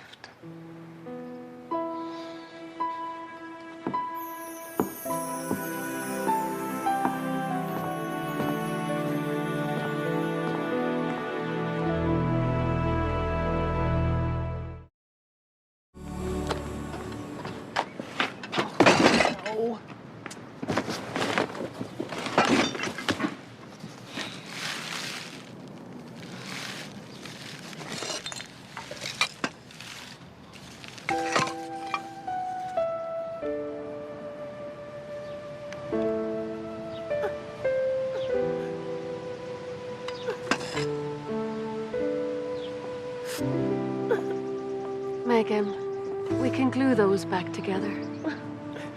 You have some good memories with Sam, don't you? I was gonna be Queen of the United States. And Sam was gonna be an intergalactic pirate.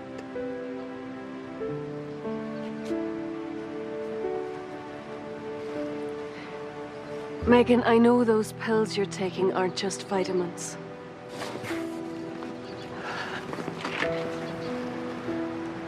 I don't want anybody to know. Anybody. Are you sure? It's better if everyone just finds out when it's over. Is that fair to the people who care about you? They can't handle it. Sam couldn't. But I can. And I'll be better off if I could just get through this alone. No, I don't think you will.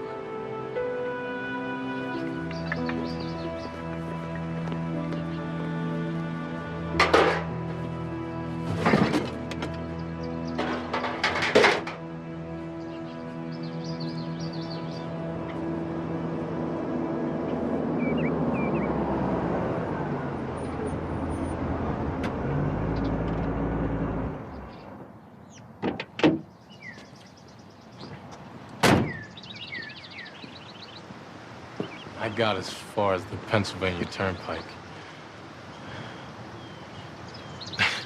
I was stupid enough to let you get away once, but I love you, Megan. I mean, I've loved you ever since the 2nd grade, and I will always love you. Don't, Sam.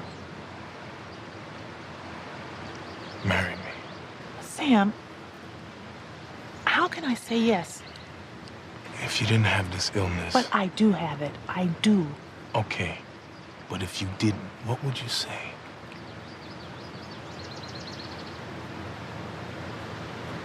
Yes.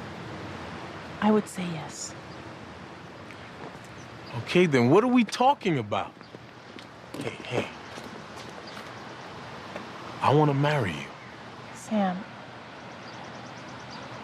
it wouldn't be fair to you. You know, look, I don't know how long we have. I mean, who knows? I could get hit by a bus tomorrow. You know, probably the very same bus you're gonna leave town on because I'll jump in front of you.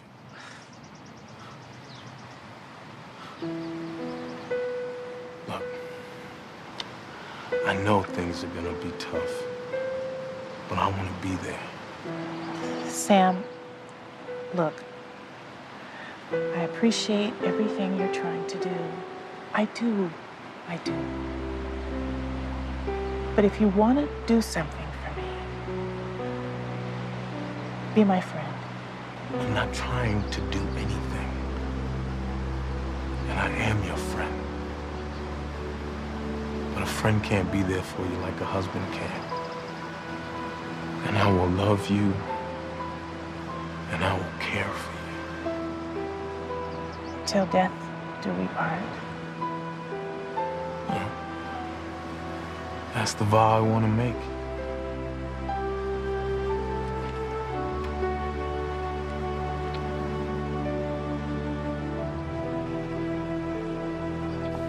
When I saw that old clunker on the road, I couldn't believe it. Clunker. It drives beautifully. Well, that's a miracle. That's all I've got to say. One I thought I'd never see. But then, seems like anything can happen these days. Right, Clarice? Clarice? I'm sorry, Howard. What were you saying? Well, Meg and Sam. I saw them on my way over here. Looks like love to me. Oh, that's wonderful. War and famine, plagues have wiped out entire civilizations. But love has never been wiped out. Hello, everyone. Sam, what are you doing back home? Yes, I'm home. Howard, I'm glad you're here so that you can enjoy some of this champagne with us. Champagne? What's the occasion? What is this about, Sam? Patience, Mom, patience. We have all been waiting a very long time for this. I'd like to propose a toast to Megan Eileen Ellison, a woman I've loved all my life, who today has made me the happiest man in the world. Megan, my bride-to-be. Finally. Now, Mom, you can give us your blessings now, and we'll take your poem later at the wedding. No. Clarice.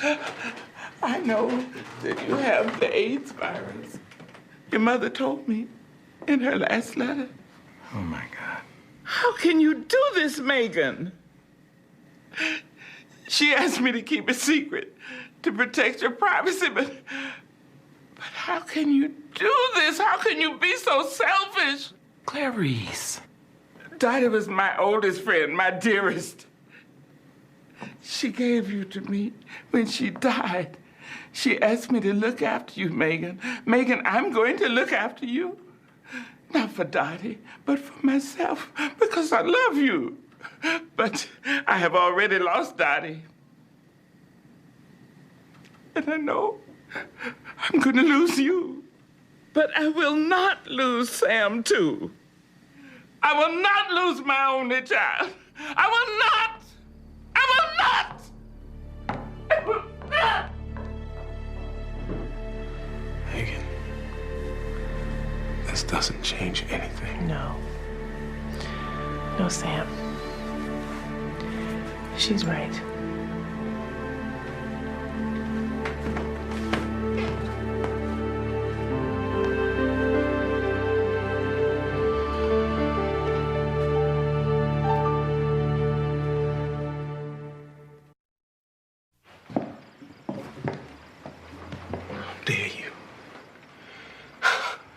can't believe you, Ma. I can't believe this. Listen, I took no pleasure from saying what I said, but somebody had to say it. As a matter of fact, no one had to say it, but you said it anyway. But Sam, I told the truth. It was hard to hear, I know it, but that was the truth. Look at you. You have your whole life stretched out in front of you. And you're getting ready to make a sacrifice of it. There is no sacrifice. I'm not gonna get AIDS. There are precautions. There's safe sex, no sex, whatever it takes. I have a second chance to have her in my life. And I'm taking it.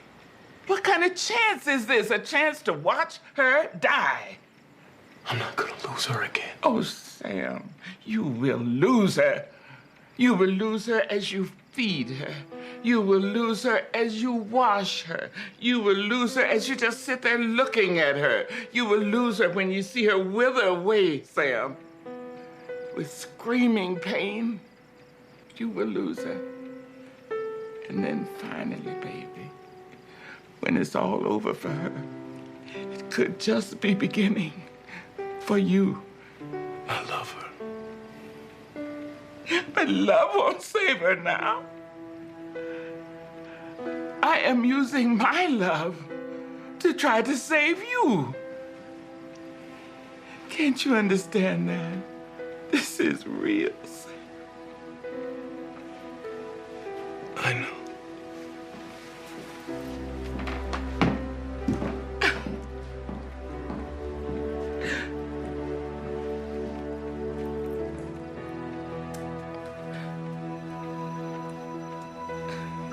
There was a poem you were trying to write when you were 17, sitting all alone in your daddy's barn. But there was a word missing, an image that you just couldn't quite put your finger on. And you tilted your head and you listened to the wind in the rafters, and I whispered one word. Joy. Joy. It's your voice I've heard all my life. Oh, no, I was only the messenger. The words have always come from the poet. I'm an angel, Clarice, and it has been my privilege to deliver to you the inspiration of God to direct your words and to fulfill your gift. From God? Oh, words have flowed from Him to you and on into the hearts of the mighty and the meek. You've used your words to uplift and to restore. Now that God wants to restore you and your family, you've closed your heart. I could yell the words of God till the cows come home, but you wouldn't hear. Not until you let go of your fear. I have every reason in the world to be afraid now. Clarice, you have given fear the power to make you fearful. And now you want to pass that on to the two people you love most in the world. But this is a matter of life and death. No, this is a matter of life or death. There's a time to live, and there's a time to die. And this is Sam and Megan's time to live, to love. And you've got to let them. I don't think I can. I don't think so. No, not now. All you see now is death behind you and death in front of you. Stop listening to fear. Open up those ears of yours and listen to the poet. Maybe you don't want to give them your blessing, but he does. I want to save them. Precious. There's nothing you can do but love them.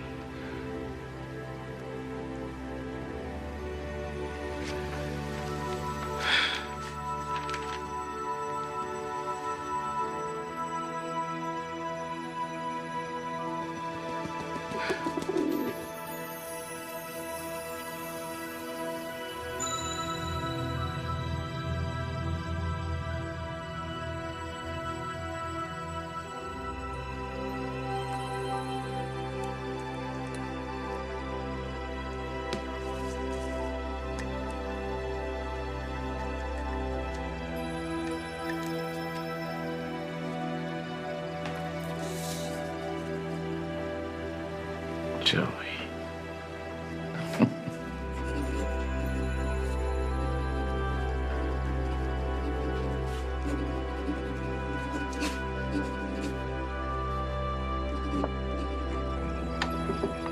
Hello? Anybody up there? Oh, there you are. Is this a private party? No. Here, let me help you. Thank you.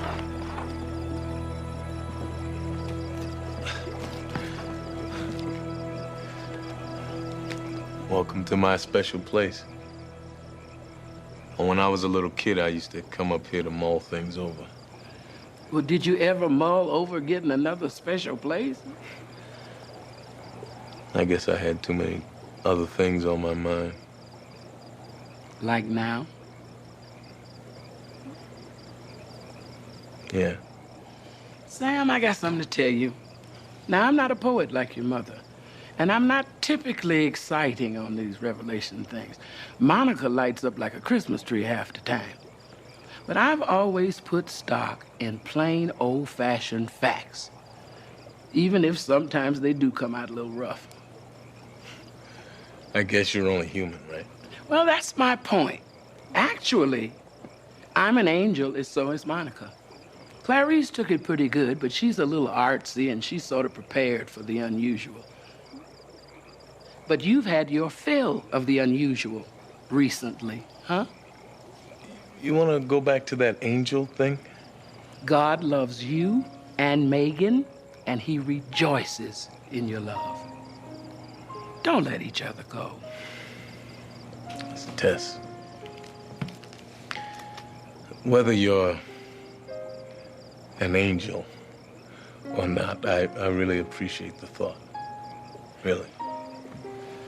I'm confused. I mean, am I being naive? I mean, is it too dangerous? Well, there's nothing more dangerous than loving, unless it's not loving. Sam, he didn't say it was going to be easy, but he says it's surely going to be worthwhile. God said this. Can I have it in writing? It's on the way. I'll leave you with your thoughts. Let me help you. No, I think I'll take the back way down.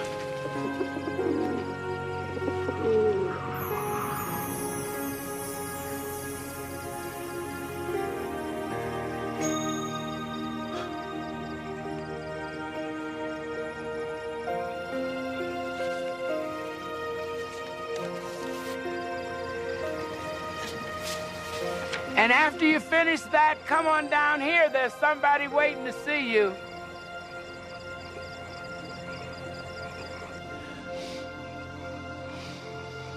I know now.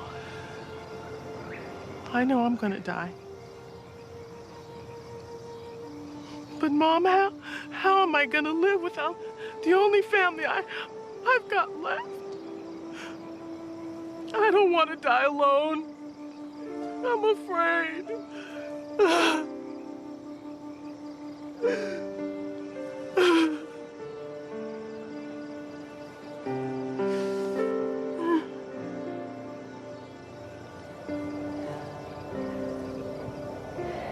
Megan, Clarice and Sam are your family, and they must make their own choices.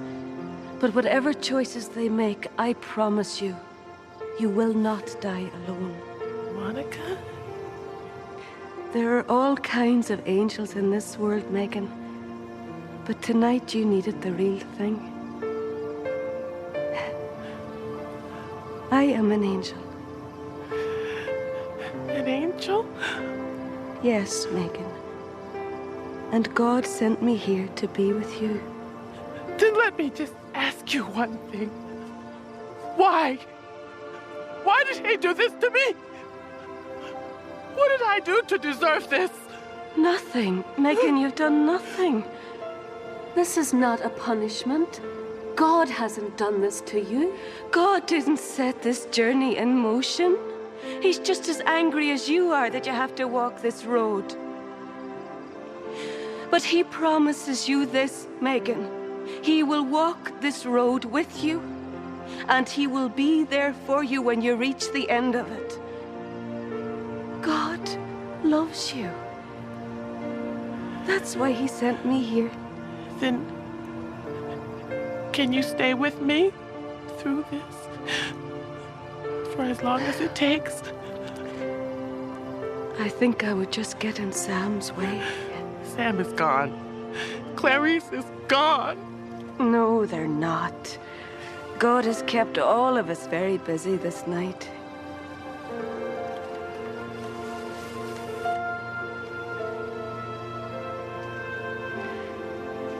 The love has always been there for you. All any of you needed was the courage to hold on to it.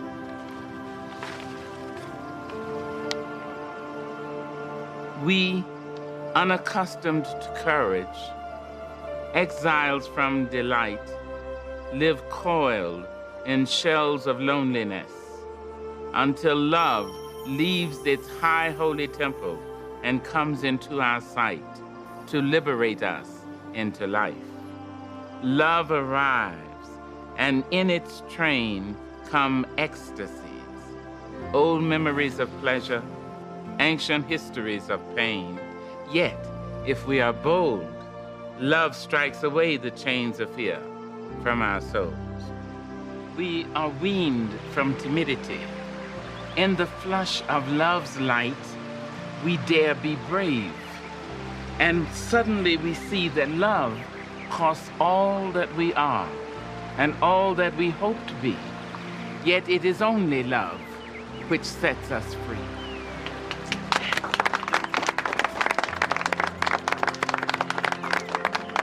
Congratulations, and may God and his angels look after you and over you forever and ever and ever and ever and ever and ever. Congratulations. I don't see why we couldn't stay for some cake. You know very well why. It's not such a bad poem, Tess. I'm sure they would appreciate it. Roses are red, napkins are handy. That's my cue. Weddings are nifty because they give you free candy. Oh, God, why don't you help me? Please help me with this child.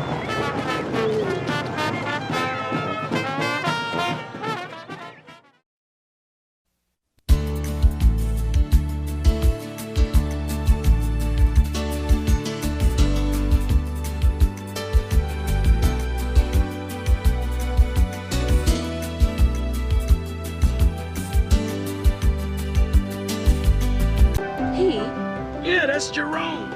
He's got a name and a heart and warts. I guess the warts are all you can see. Well, I just assumed.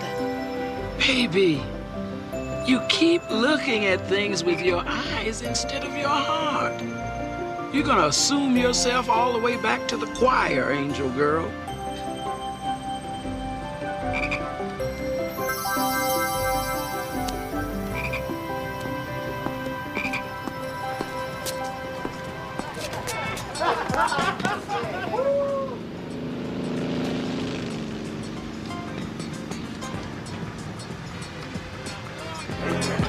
Those tips coming down.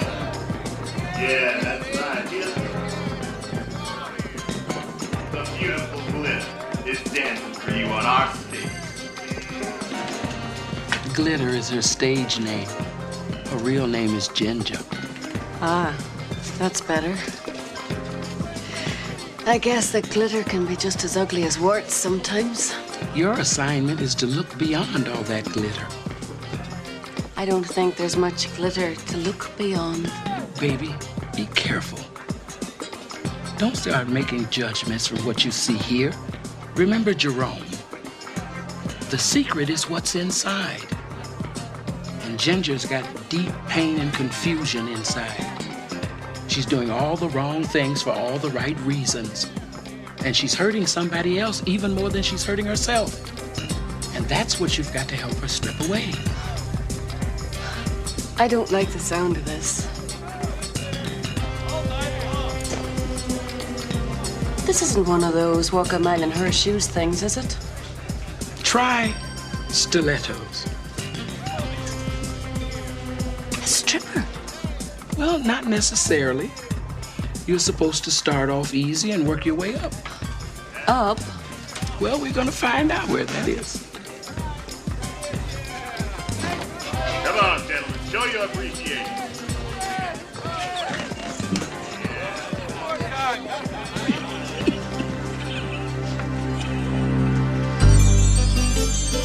When you walk down the road, heavy burden, heavy load, I will rise and I will walk with you. I'll walk with you till the sun don't even shine. Walk with you every time. I tell you, I'll walk with you. Believe me, I'll walk with you.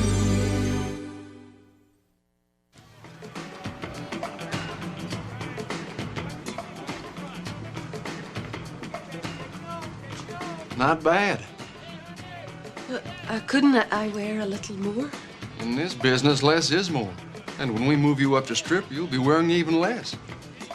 More or less. Joke.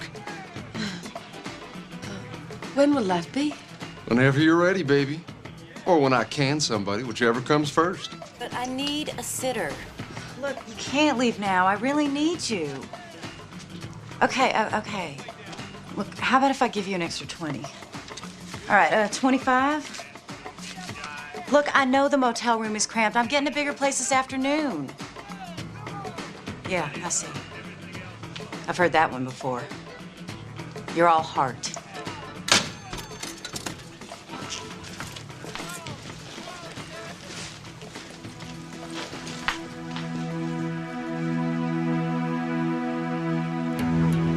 The only interesting thing to do here, I guess, is to collect cans and papers and stuff.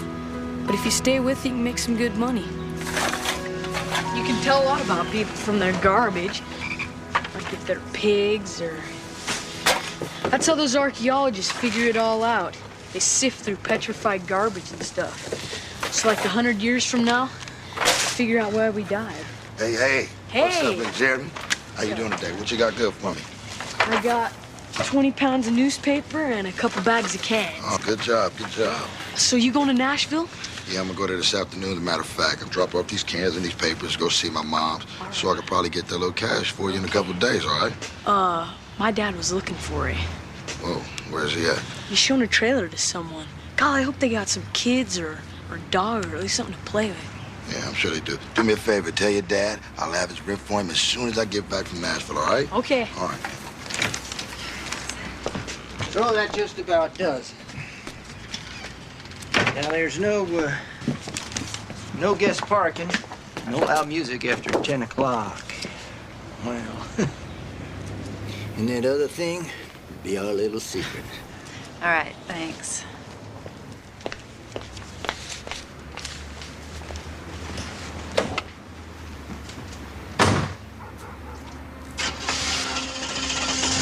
Secret? What are you talking to her about? You couldn't rent to my her, but you rent to her? Women like that give trailer parks a bad name. Jeremy, supper. Do you know what kind of woman she is? And you can tell just by looking at her. Anyone else telling me how to run this place, okay? I get up early, do the plumbing, do the electrical, and I rent. Don't push it.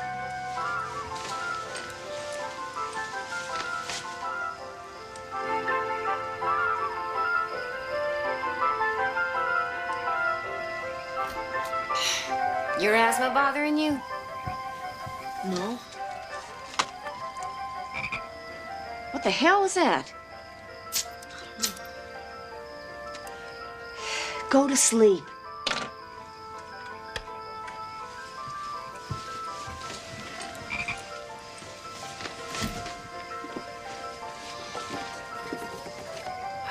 going on in there. But we're sure gonna find out in the morning.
I'm begging here. I'm not asking for your philosophy. I'm asking for your help. Hey, Monica. Jolene just quit. You're stripping after Ginger. Congratulations.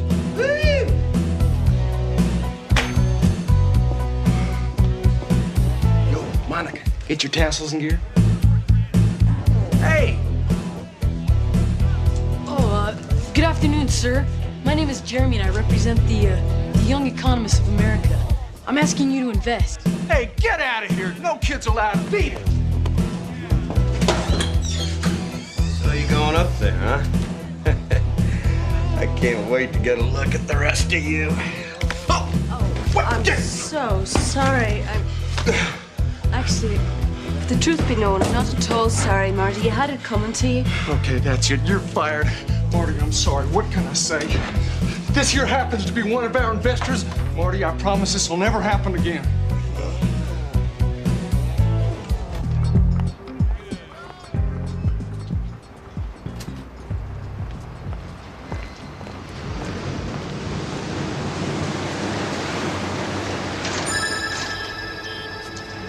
What's wrong with this picture? The humans inside and the angels outside. I know. I feel terrible. I've never been fired before. Well, if it was gonna happen, this was the time for it, because you were moving up. There's something going on with Ginger, and it's not happening in here. The Temple of Venus. Well, you've got to find out where it is happening. I'm working on a plan. Well, that's good. Can I borrow your car? I hate this plan already. Thanks, Jimmy. What are you still doing here? Tell me you're not going to go back inside and ask for your job back. Well, I'd rather not, but I don't know what else to do. Hey, look, I'm sorry it didn't work out. I'd buy you a drink, but I'm so tired I just got to get home.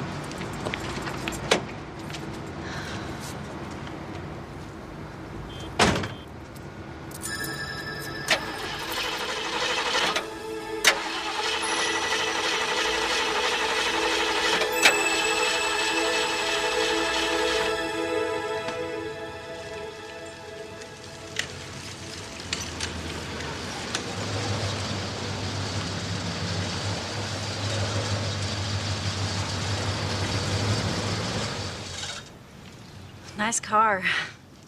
Thanks for the ride. See ya. Really? When? I mean, did you really mean it about that drink? Well, yeah, sure. Oh, great. Do you have cappuccino? Or water? What, now? Well, I've really got a lot to do. It's just that I was hoping that we could talk. Well, the truth is, I actually overheard you trying to hire someone for a job, and I could really use one. It doesn't pay much. And it takes a little getting used to. I think I can handle it.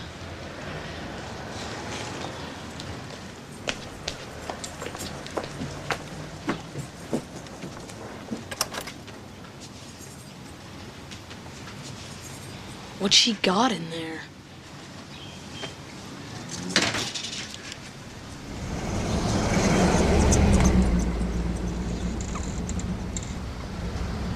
Maybe she's a voodoo dancer and she doesn't want us to see all her shrunken heads. Or maybe she's got an old dead body in there.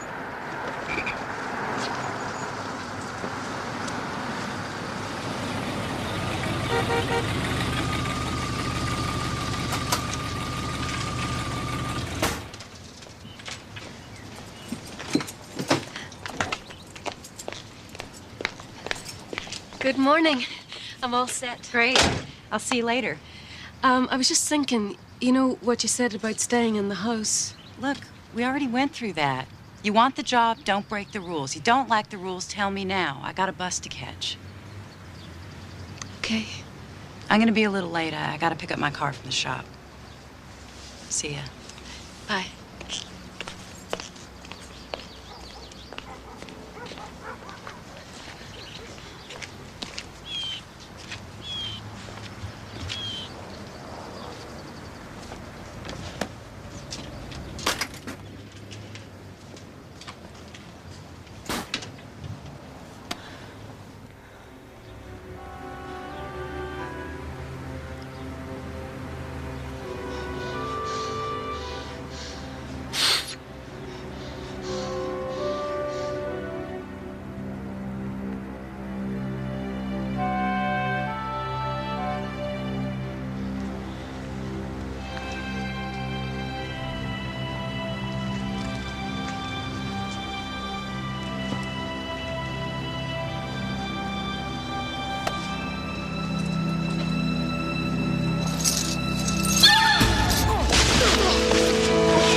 Hello.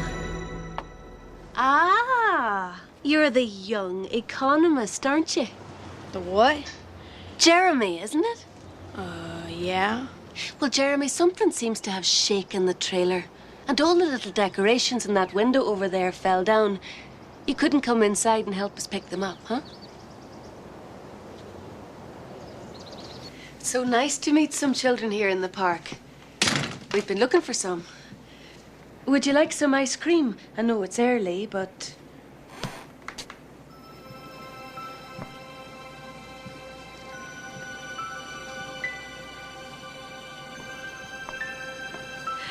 This is Emily. Emily, this is Jeremy, your neighbor. He lives in the... Is it the red trailer next door? So what happened to you? I came this way. Emily's nose and mouth didn't quite get finished before she was born. So she's had to learn new ways to do what you and I take for granted. Like eating and breathing. You know what? I gotta do something for my mom, so I'm gonna go, okay?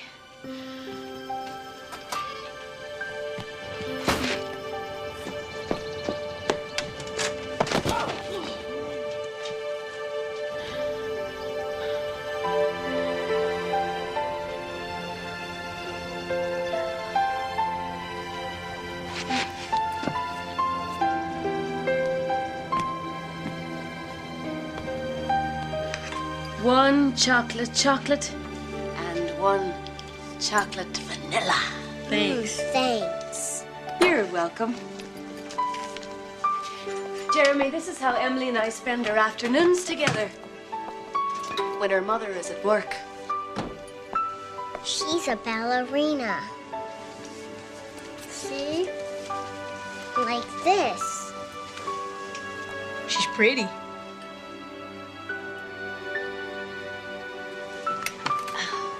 Do you have any brothers and sisters, Jeremy? No. We're gonna have a little girl, but she never got born. I don't know, I guess it'd be kind of cool to have a little sister. There was a woman who greatly desired to have a child to love and care for, but she had none. She went to see a fairy. Do you know where I'm home. Where's my angel?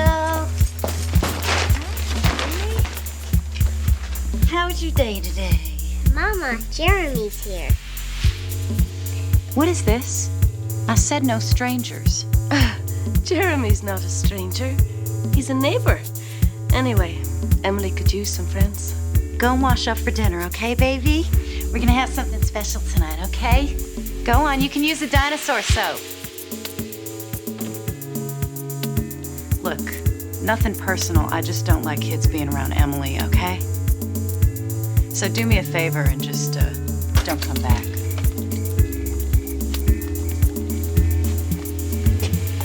Sorry.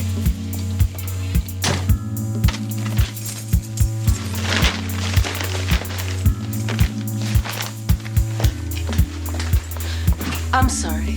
Yeah, well, don't apologize to me, because I'm not the one you're hurting. How could I be hurting Emily? She had so much fun today. She needs friends. You be her friend. That's what I hired you for. No strangers, no mirrors, no trips outdoors. It seems so cruel. Compared to what? Last year, I took her to a park early in the morning, and this woman came up to us and asked us to leave. She said Emily was frightening her children. I'm not going to let that happen again. But you can't protect her for the rest of her life, Ginger. I won't have to. There's an operation they can do that can fix everything. I'm saving up for it. Oh. So that's why you're a stripper. I'm not a stripper. I just strip. I see. Ballerinas don't get tips. Yep, that's right, so don't judge me. I'm not judging you. It's obvious how much you love Emily, so why can't you do something to help her now? It's not just a question of money. There must be a place or a way or... Look, I don't take charity. How can you let pride stand in the way of something like this? This has nothing to do with pride. Well, what is it then? It's my business, not yours. Are you firing me? Are you gonna play by my rules? I have grown very fond of Emily. 12:30 tomorrow? Tomorrow.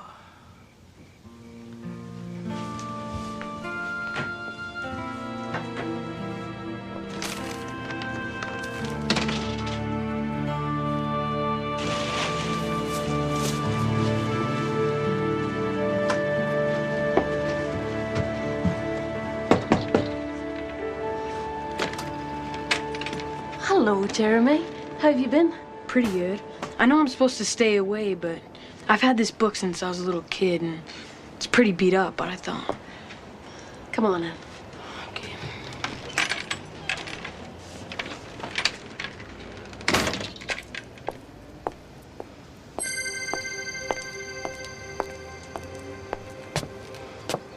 Ding dong! Angel calling. Tess, what are you doing here?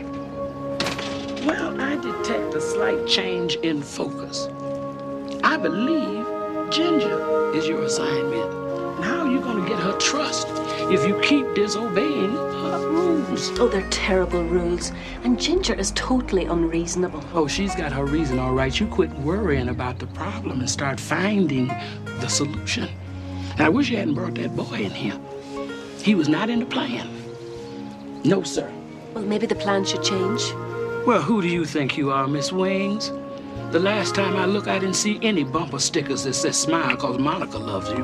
How can anybody expect me to stand aside while Emily needs help and her mother won't give it to her? I think the reason I'm here is for Emily and not for Ginger. Dangerous waters, baby. Just because you don't like the horse is no excuse to start changing ponies in midstream. I never said I didn't like Ginger. Oh, you didn't?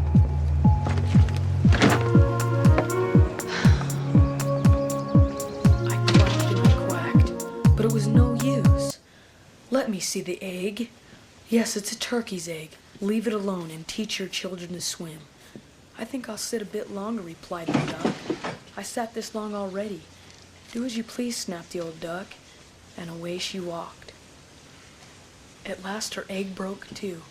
Peep, peep, cried the youngster, and crept forth. Oh, you're so big and ugly. Mother Duck scrutinized him. He's a frightfully large duckling, said she. None of the others look like that. Could he really be a turkey's chick? Well, we shall soon find out. Into the water he must go. See ya. Jeremy? Yeah? Here's something for your recycling. Thanks.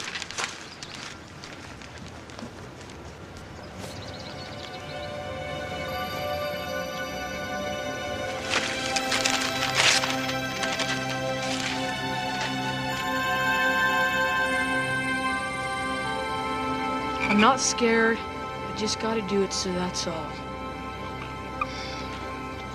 I can do it.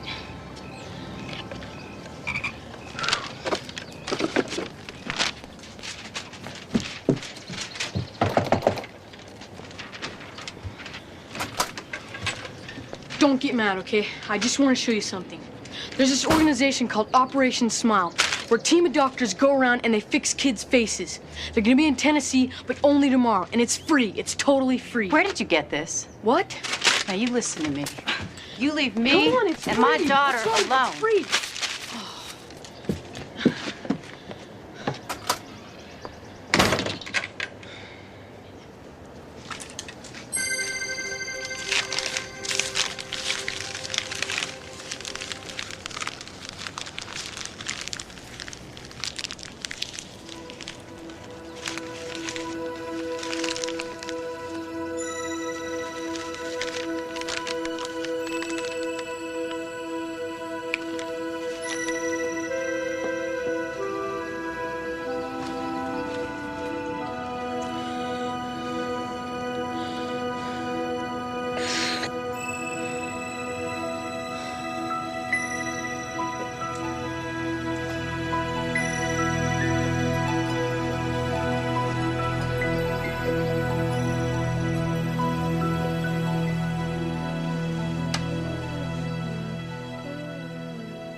Come here.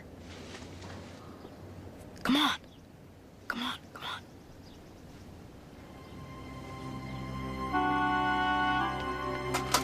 Watch your step.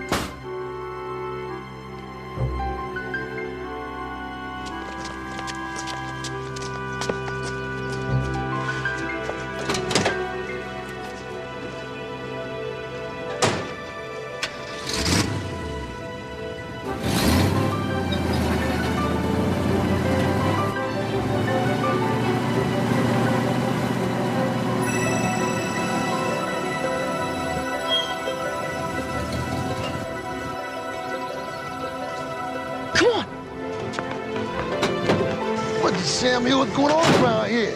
They put this gate up. I hate gates. Nobody tell me about no gate. Don't talk to me about some homeowners association. I'm not paying for no big gate.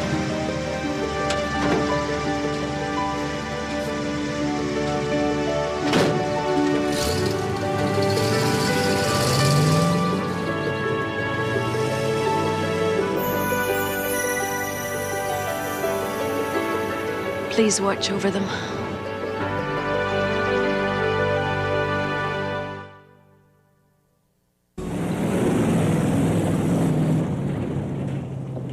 Gonna have a big old night tonight. Yeah, baby, that's right. Everything is going my way. Tonight. Yeah.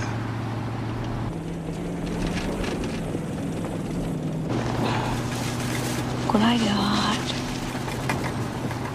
This is yogurt.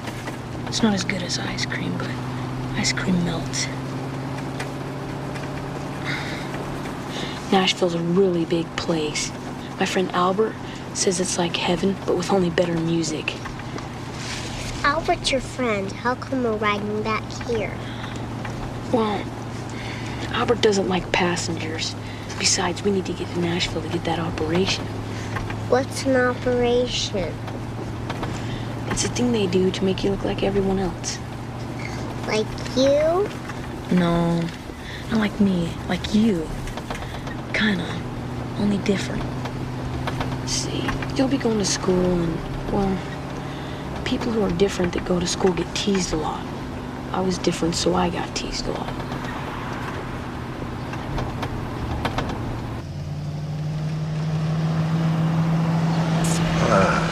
There they are.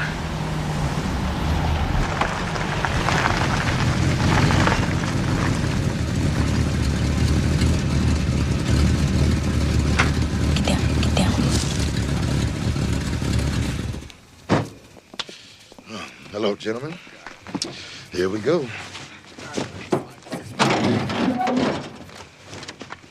So what is it this time?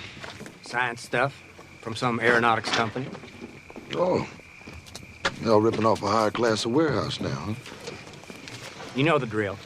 Half now, half upon delivery. Same place? They gotta unload this stuff before morning. So, Holly? Now, have I ever let you down? No. Don't let this time be the first. Hey, what are all those newspapers for? I recycle. Recycle. I like that.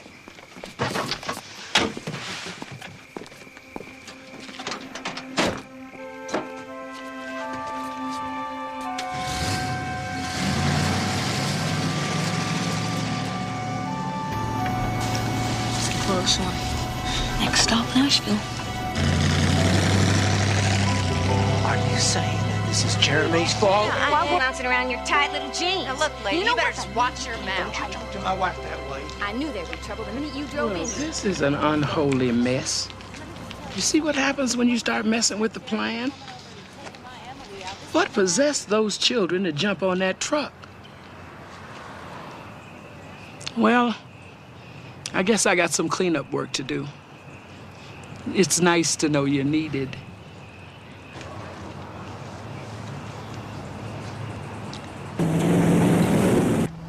What the? I do need some coffee.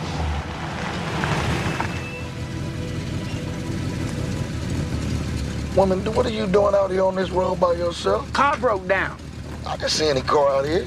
Well, you almost didn't see me. You need some coffee. Yeah, I suppose that's so. Well, are we riding or talking? All units issuing in all points for 2 children aged 11 and 5. Description to come. That's a police scanner. Yeah? Well, what does a law-abiding citizen like you need to know what the police are doing for? It's a Christmas present from my Aunt Sally. Mm-hmm. You want some air? Air's good.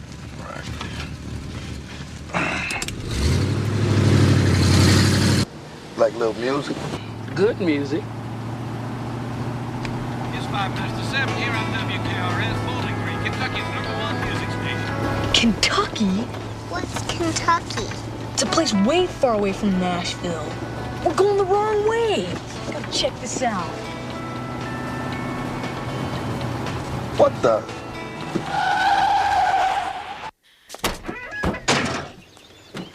Well, what are you doing in the back of my truck? What is all this doing in the back of your truck?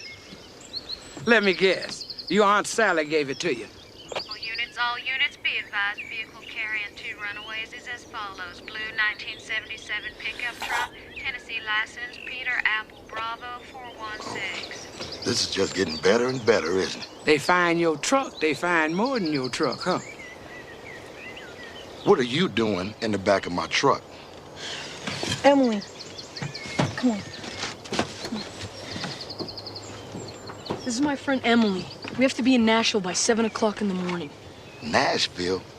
Boy, that's way in the opposite direction. But you always go to Nashville to see your mother. Not this time. What's in Nashville, baby? Operation Smile. They do operations. They fix kids' faces. They're gonna be in Nashville, but for only 1 day. The doors open at 7 a.m. Hello, Emily. Hello. Y'all excuse me a minute, please. Where's she going, Albert? I don't know.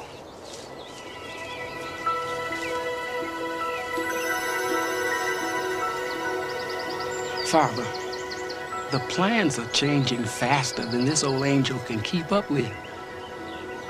You tell me what you want me to do.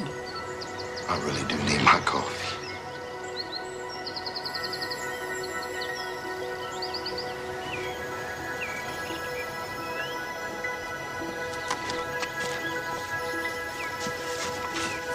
We got a new plan.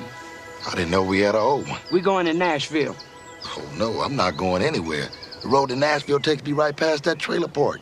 I got 2 missing kids and a whole truckload of stuff. They gonna pick me up for sure. Well, Mr. Lightfingers, you go over there and tell those kids they're not getting to Nashville. And make sure that little girl understands real good that she's not going to get her face fixed. Look here, Juan. If I thought that I could get them kids to Nashville without ending up in jail, I'd do it. A righteous man would do it anyway. Now, you listen to me. You got to leave that stuff behind and never come back to it again. Can't do that. What are you, crazy? You have no choice. You get on the road, you will be caught. All the roads are blocked. Now, how do you know all of this? Units, be advised the Highway Patrol has set roadblocks up in the tri-state area. Special attention to roads leading to Nashville. What the name and glory? You watch your mouth. You're a man on the wrong road. And due to a series of unusual events, you have a chance to make amends. And since I have this on very good authority that this opportunity is never coming your way again, may I suggest that you take it and shut your mouth and help me get them kids in that. What the? Come on, let's go. Where did that thing come from? Who are you? I am an angel. That may be. That just may be. Come on, kids, now hurry up. Get in the balloon. Come on.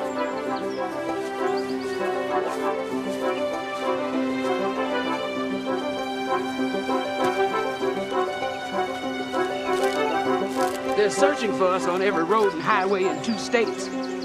But they won't be searching the sky. I'm not getting in there. Okay. Bye.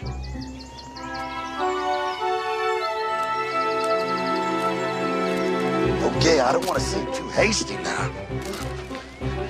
Now tell me, how does an angel get this thing to fly? You turn it on.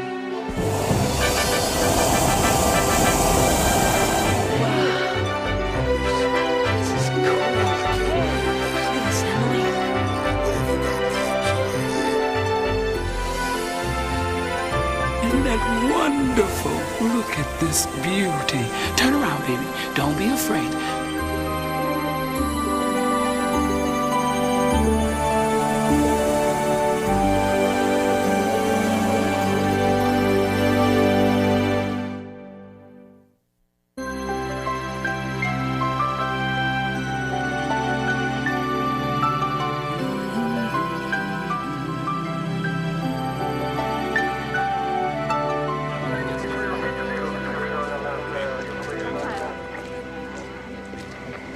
You have any idea where they might be? I don't know where they went.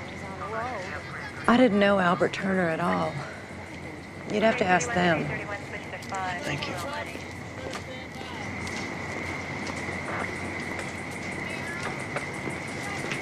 Officer, any word yet? No, ma'am.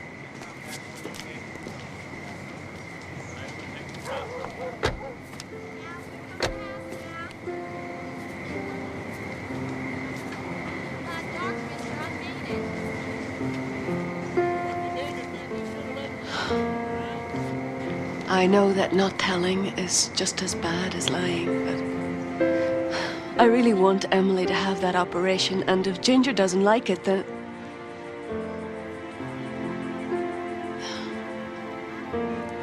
The truth is that I don't like Ginger. There, I've said it. I hate what she's doing to her child. I don't understand it. I don't know how to get through to her. She makes me so angry that I'm afraid of what I'll say to her next, and then I end up not saying anything at all. I'm sorry. Really, I am sorry, but I don't know what to say to her anymore without telling her the truth.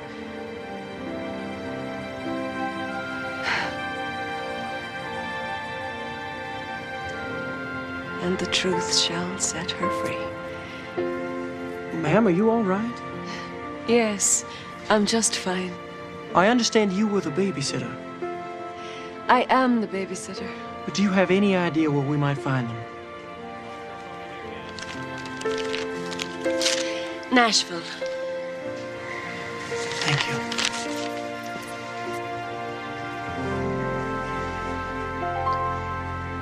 And she never let this little one out in the sunlight again. People do the craziest things. Mm-hmm. What are you looking at? Nothing. Look, I don't steal the stuff. I don't sell the stuff. I just drive the stuff, okay? Who do you think you're talking to? Do you think the Almighty is stupid? I'm gonna tell you something. God raised this balloon, and He's able to raise your standards, which I might add could not be any lower. All you have to do is get in and hold on. Am I getting through to you?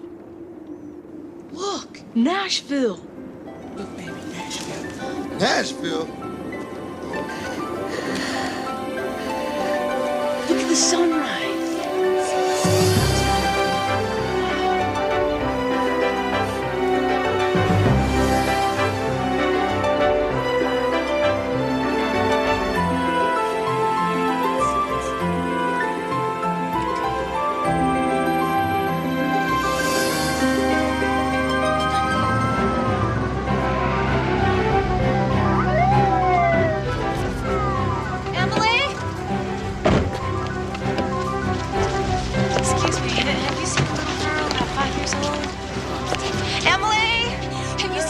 He's about 11 years old. He's about this high. He's got freckles and a baseball cap turned backward.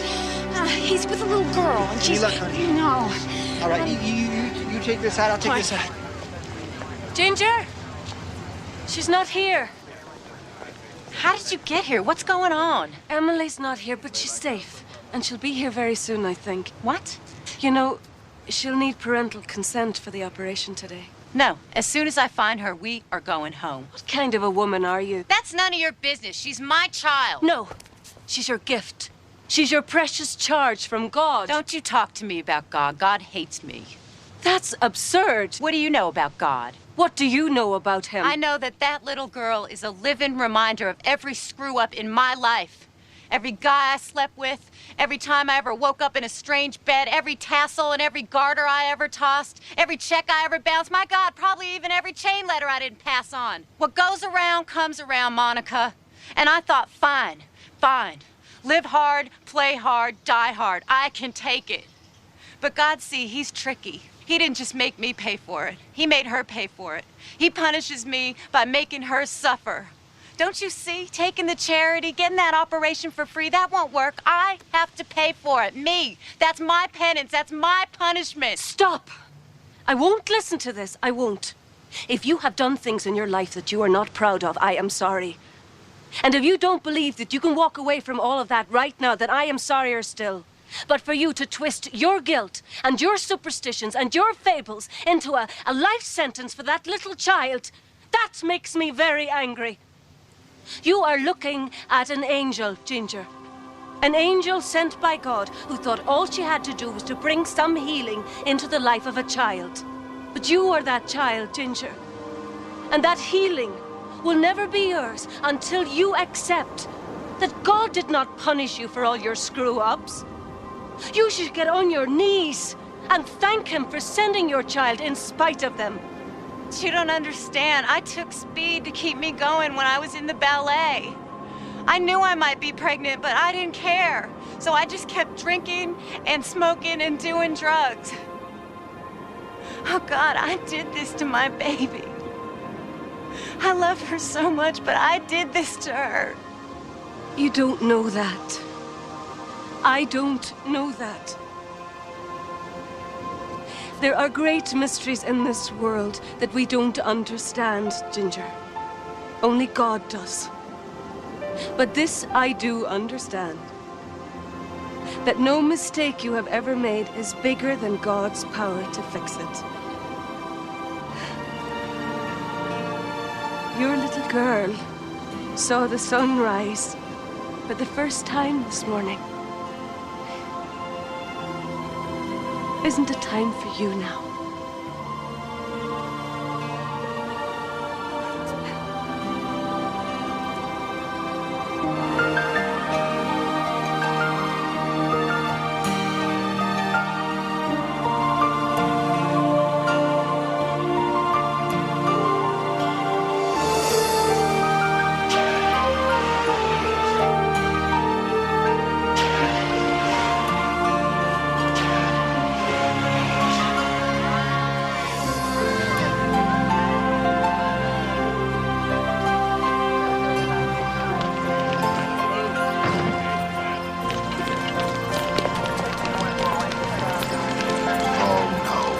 this to me. Hands up. Everyone just stay put. Hold it, officer. Don't get excited. I'm going to explain everything very slowly. Emily. What the heck did you think you were doing? You're a sick boy. You made us crazy. You have your inhaler with you? Chill, Mom. I don't need it. I'm okay. Honey, I was so worried about you. Are you all right? Huh? Are you all right, baby?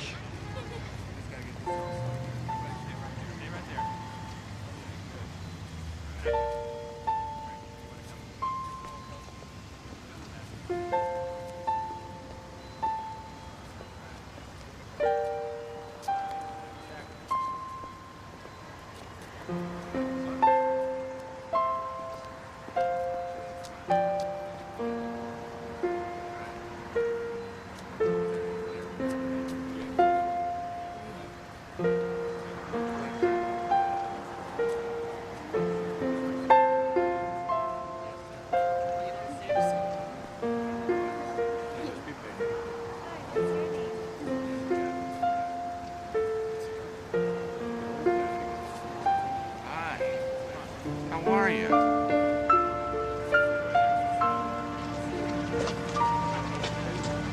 Mama, I'm gonna have an operation.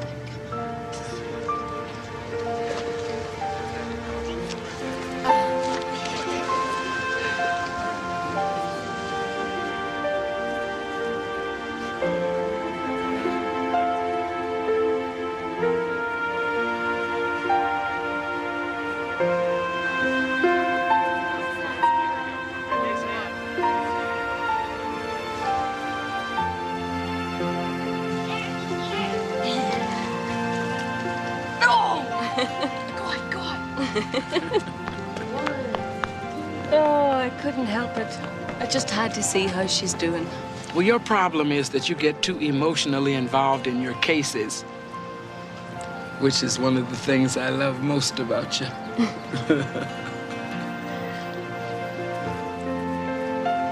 Hello, Emily. You are so beautiful, Emily. But never forget, you always were.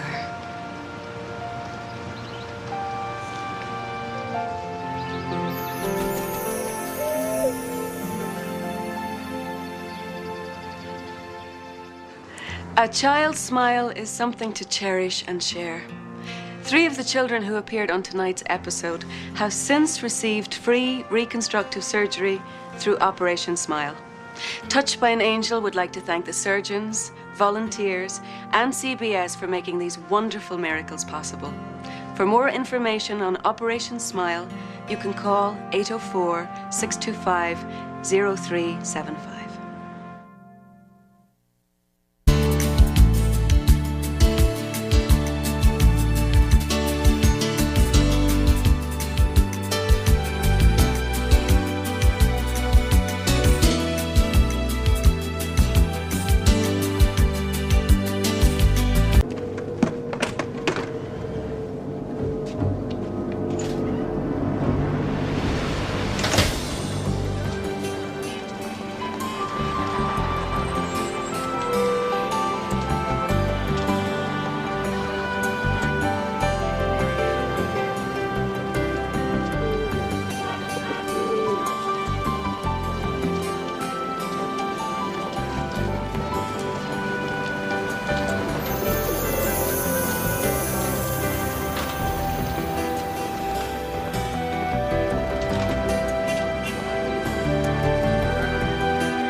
$4.59, just in time. Good afternoon, Chamberlain Bank.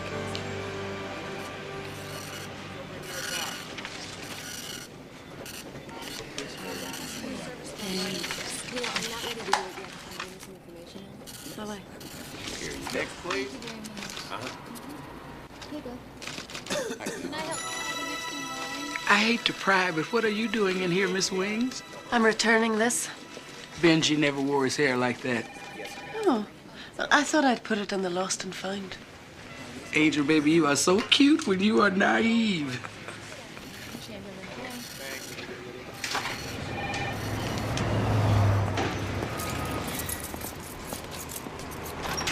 All right. Then shut down the factory. Call Jacobs. You tell him I want the whole operation up and running in Mexico by the 1st of the year. What? What? How many? Do we have anything in writing? Then lay them off. Lay them all off. Period, end. They want to play hardball with me. Where was I? Oh. The divorce? No divorce, Elizabeth. It's not a good time. I'm in delicate negotiations. I'm sorry it's inconvenient for you, Max. I hate to interrupt you with something as petty as our marriage while you're busy ruining other people's lives. That's right, you want a family. Well, I'm willing to negotiate. Next year, 1 child, 1 nanny. Schools in the city, summers out on the island. I get to pick the schools and you get to pick the camp. When did you get like this, Max? Nick, please pull over right here.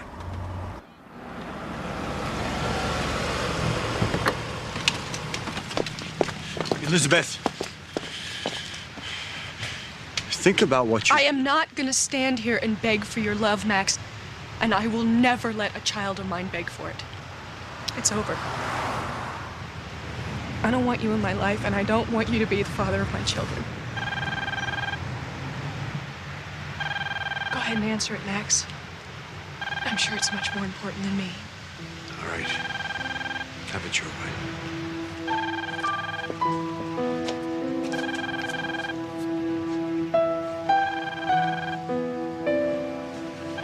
Let's go, Nick. You're late.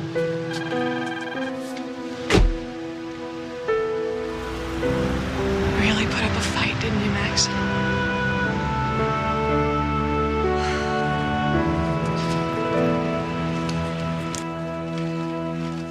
Excuse me, did you lose this? No. Watch yourself. People get very strange when it comes to money. I don't know why they put so much faith in that little piece of paper. It's because they can smell it, touch it, and hold it in their hands. That's not faith. That's just smelling, touching, holding something. How much faith do you have? Well, that's a silly question. I'm an angel. Well, what would you do if I told you you didn't have any faith at all? What? Sooner or later, every angel finds that out. Sooner or later.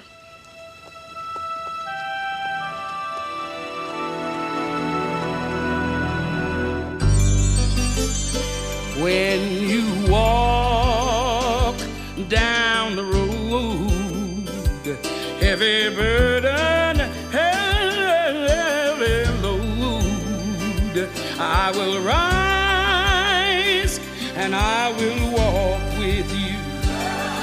I'll walk with you till the sun don't even shine. Walk with you every time. I tell you, I'll walk with you. Believe me, I'll walk with you. I'll be right with you.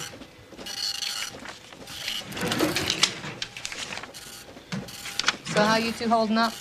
Oh, I'm fine, but somebody's a little restless. Oh, I'm sorry. We're no longer accepting any deposits. The bank's closing next week. But I gotta pay my rent and my computer online bill, and... You just closed. Well, look, it's good. It's from the university. I'm sure it is, Mr. Ketter. But as I said, the computer's not accepting any more deposits. Don't blame the computer. I know computers. They don't do anything they're not told to do. I'm sorry. Get your sucker? Sure did. I'm gonna get one too. There you go. Have a nice night.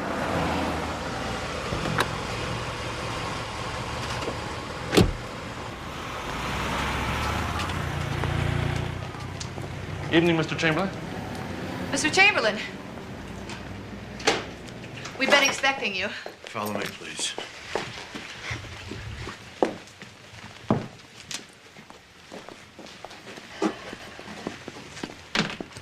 I'm going to need a minute alone, please.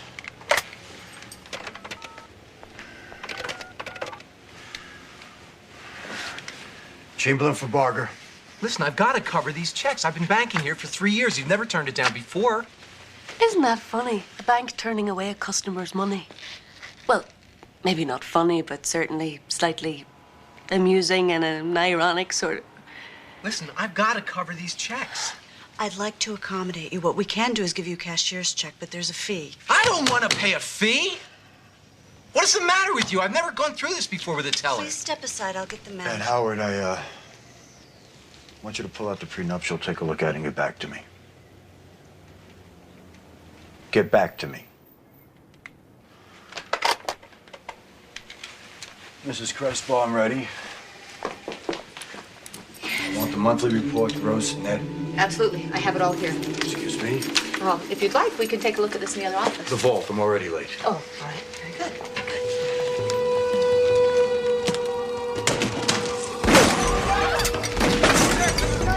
All right, everybody, don't do it!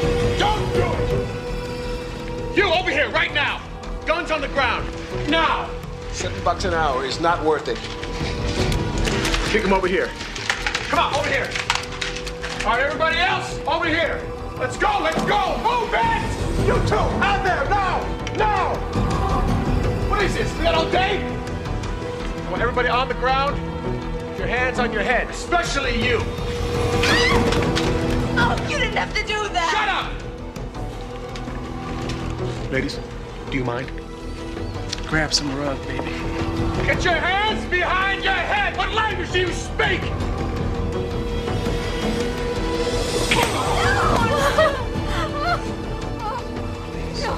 If I let you stand, I gotta let everybody stand. Well, this is as close to the floor as I get. All right. No one moves. No one gets hurt. Keep that in mind. There's gonna be a quiz later. Excuse me? Get back down! You don't want to shoot me. There's a part of you that doesn't want to do this. You know, you're right. But there's a part of me that does. Now sit down! I'm not afraid. Everybody's got to be a martyr. Okay, well, maybe you wouldn't mind dying, but how would you like it if I killed her? Oh, no! No, please, don't. Come on, get out. It's gonna be all right. Any more heroes? You can have the money. Excuse me.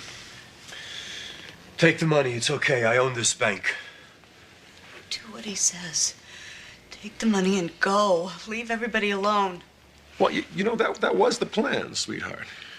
I mean, there I was, standing in line, minding my own business, waiting until it was my time to hold up the bank. And in walks a celebrity. That's right, folks. He is an owner. He owns things like banks and ships and factories and people like us. And then he sells us all out and just gets richer! Ladies and gentlemen, the owner of the bank on whose floor you now grovel, Mr. Max Chamberlain. Just take the money and go. Sorry, Max, that won't do. You walked in and suddenly I realized this really wasn't about money. This is between you and me. Do I know you? No, but I know you, pal. And that's why we're all here. Look, if you have a problem with me, let's talk about it. Just let everybody else... You take me seriously, Chamberlain, or you will be sorry. Tess, you can't just sit here. Listen to what he's saying. He's not here for the money. And we're not here to protect the money. He's here for an altogether different reason, and we can't do anything until we find out what that reason is. So cool it, cool it. You're obviously a very bright man. Well, thanks. I like your suit. I mean, you know, not so much now, but when you came in... Well, my point being is that you're too smart to do something stupid. Do not attempt to handle me, okay, Maxwell? Now, Max, for those folks playing at home, would you care to tell us what you're doing in this nice little bank? Not especially. Wrong answer! My father built this bank. Oh, I see. So you're here for sentimental reasons. I see. Go on. He gave me a safe deposit box when I was 6 years old, and I intend to empty it out before I close this bank. Note the visual aid, folks. Late great dad. Bank founder. Greedy, selfish, money-grubbing, scummy son. Bank closer. I don't see anybody taking notes here! Please.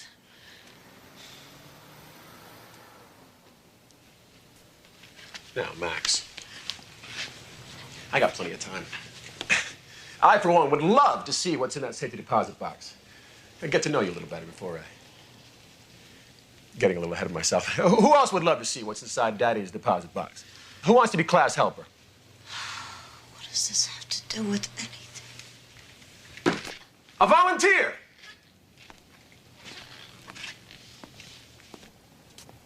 You are the assistant manager, am I right? You have the keys to the safety deposit box. Is that right? Now, for the jackpot, will you give them to me?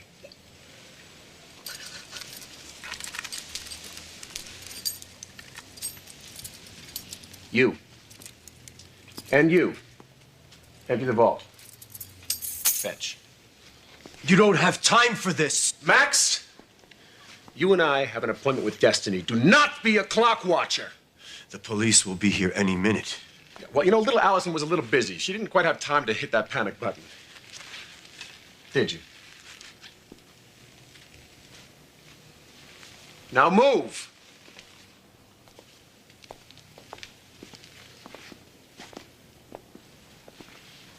Okay. One more volunteer. You. Big mouth. Go help him clean out the vault. And if they don't do exactly what I say, you can talk them to death!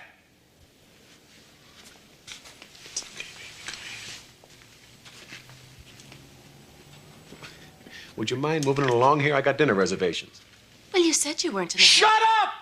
Stop talking! Go, baby, go. Just go. Just go. Go. Go.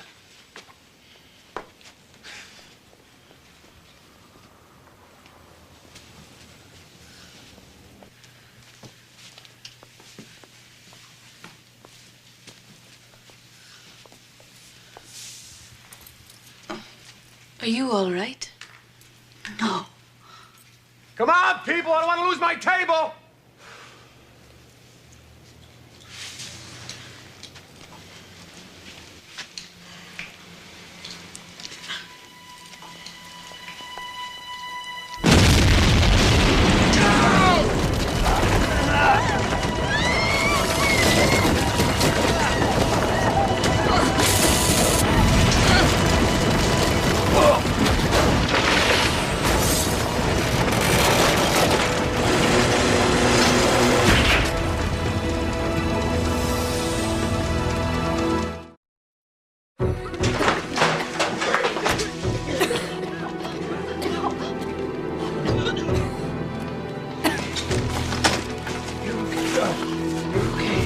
What happened?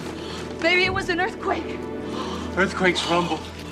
This exploded. Whatever it was, it's over. All right, everyone just keep still. Oh, you can't be serious? The whole world just blew up and you're still trying to do this? I'm not trying, I am. Now shut up. What about Allison?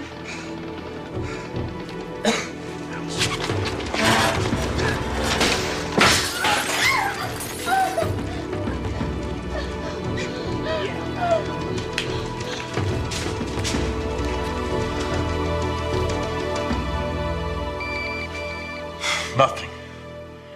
Can't get a signal.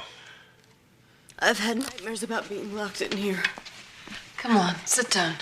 Just for a minute.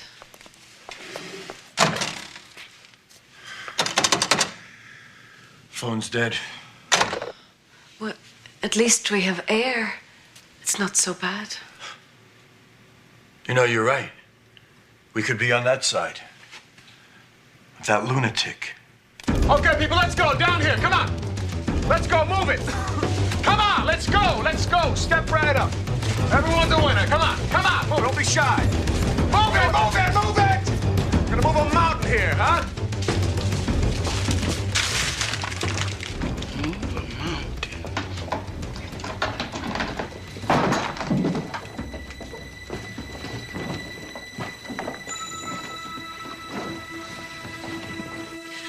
there must be something we can do. I'm telling you, it's not opening. Well, let me try. I know a little trick. It only opens from the outside. I don't understand. I mean, I'm supposed to. Monica? Monica.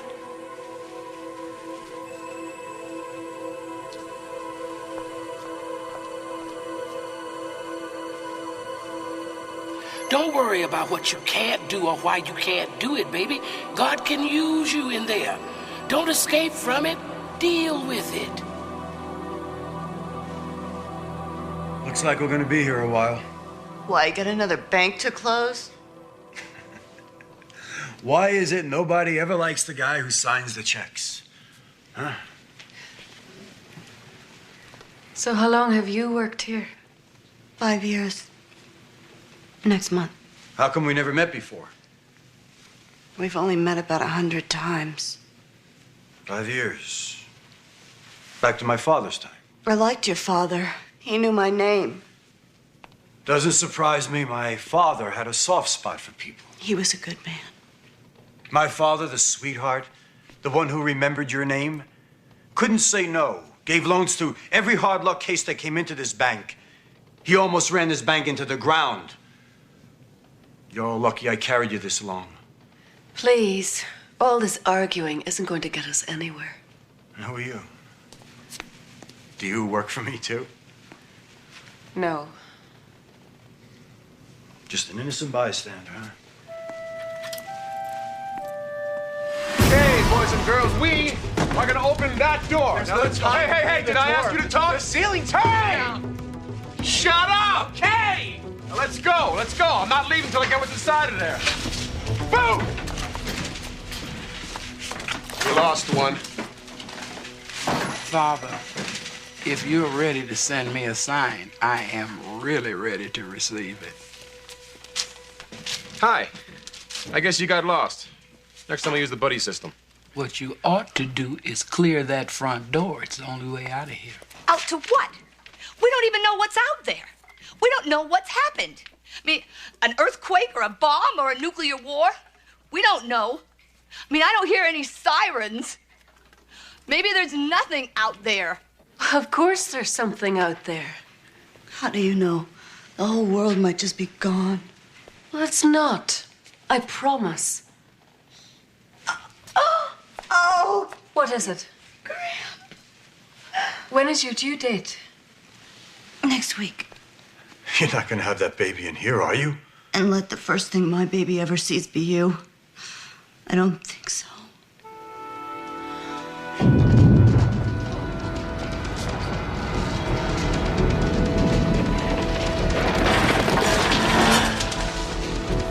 This whole building could come down on us. We're not leaving those people in there. When did you grow a heart? Nobody wants to leave them, but if we don't, we could die ourselves. All right, shut up!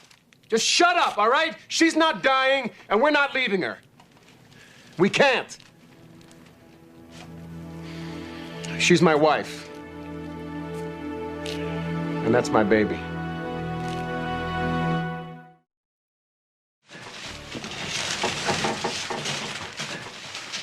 Is that pregnant lady in there? She's your wife? I can't believe Allison would have anything to do with somebody like you. Yeah, well, you know, I didn't start out being somebody like me, all right? Somebodies like me aren't born. They're made. And then they get replaced by a computer. Well, the Lord does work in mysterious ways.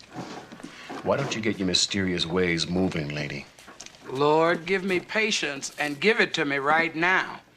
And satisfaction soon.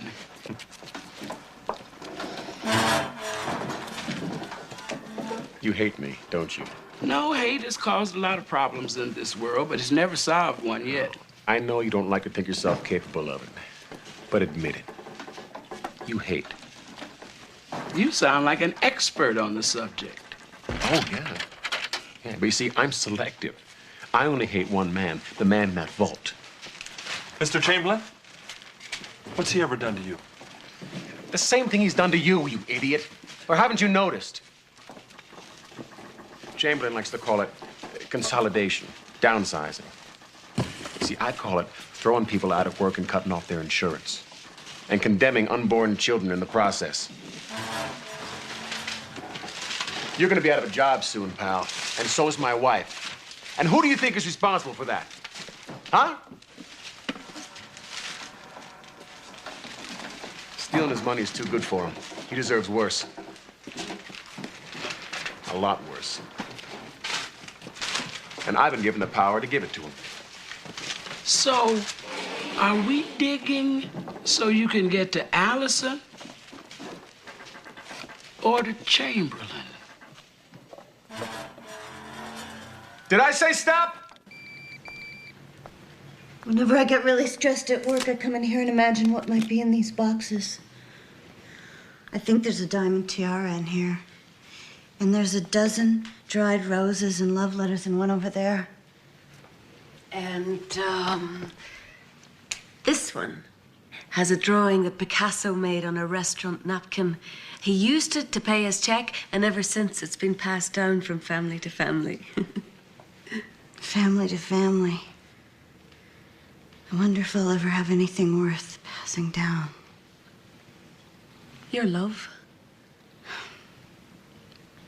Love won't pay the insurance.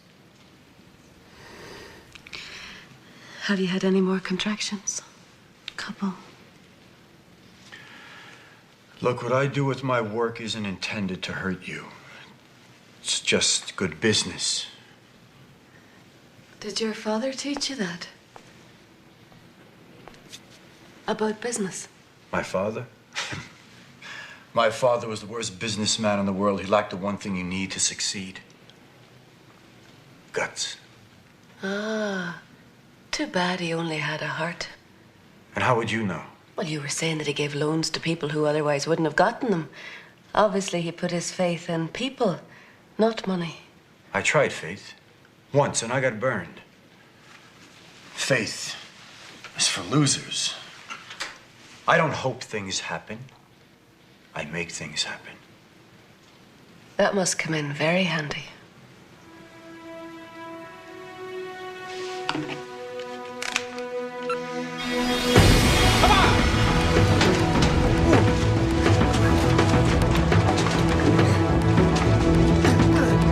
It's locked! Hello, are you okay? Hello in there! What's the combination? I don't know. Only the manager knows. It's gotta be stored somewhere. I don't know. I wonder. It's got to be in the bank's computer. There's an encrypted password, but it's got to be in there. I can access it on my computer, break the code, and open the vault. Hold it! Hang on a second. Would you rather shoot me? All right, go. Everyone else stay put.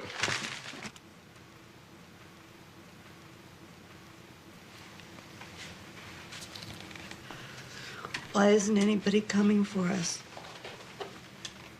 Everything's gonna be all right, you know. Yeah, that's what people always say when they don't really know. You're gonna be fine. Everything's gonna be okay. Trust me. That's what my husband always says. Trust me. What's your husband like? Tell me about him. He must be very worried about you. He said I could trust him. He never said it was gonna be like this. He said nobody would get hurt. Who's your husband?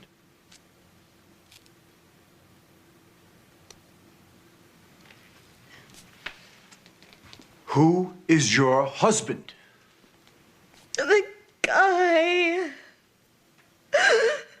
The guy outside with a gun. Oh, my God.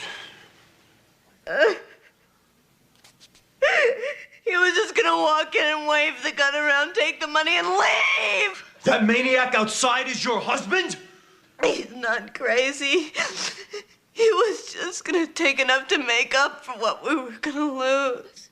It's all right, Allison. Just explain. Explain? What the hell is there to explain? I get laid off on Friday.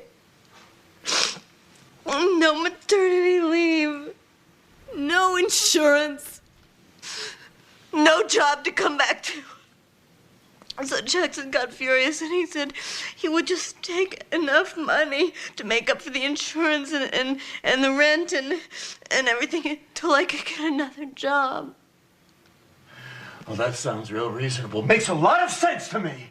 It's not crazy. I don't know what happened. He saw you come in and he snapped. I saw him.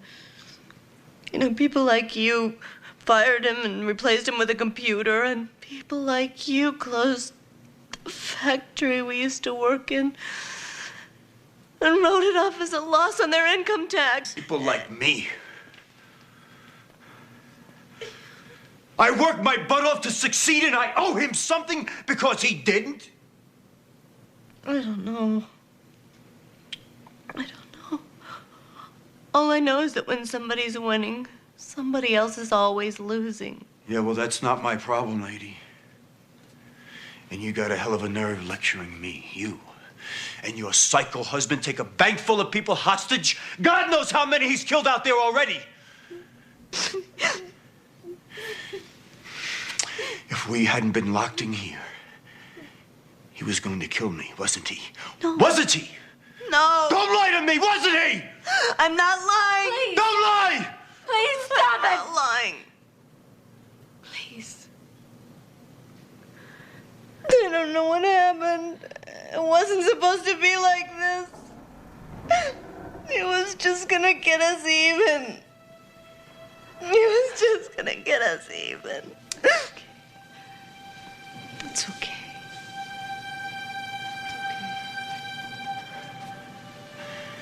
Well, your husband is gonna get a lot more than even. Do you smell that? It's gas!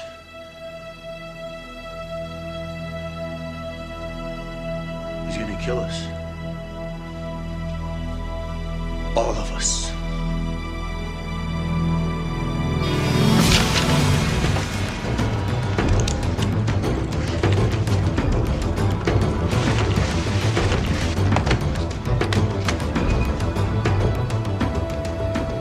I smell gas. Oh my God, he's right. A gas explosion, that's what happened. We have got to get out of here. This whole thing could blow any second. Shut up! We're getting into the vault first. Come on!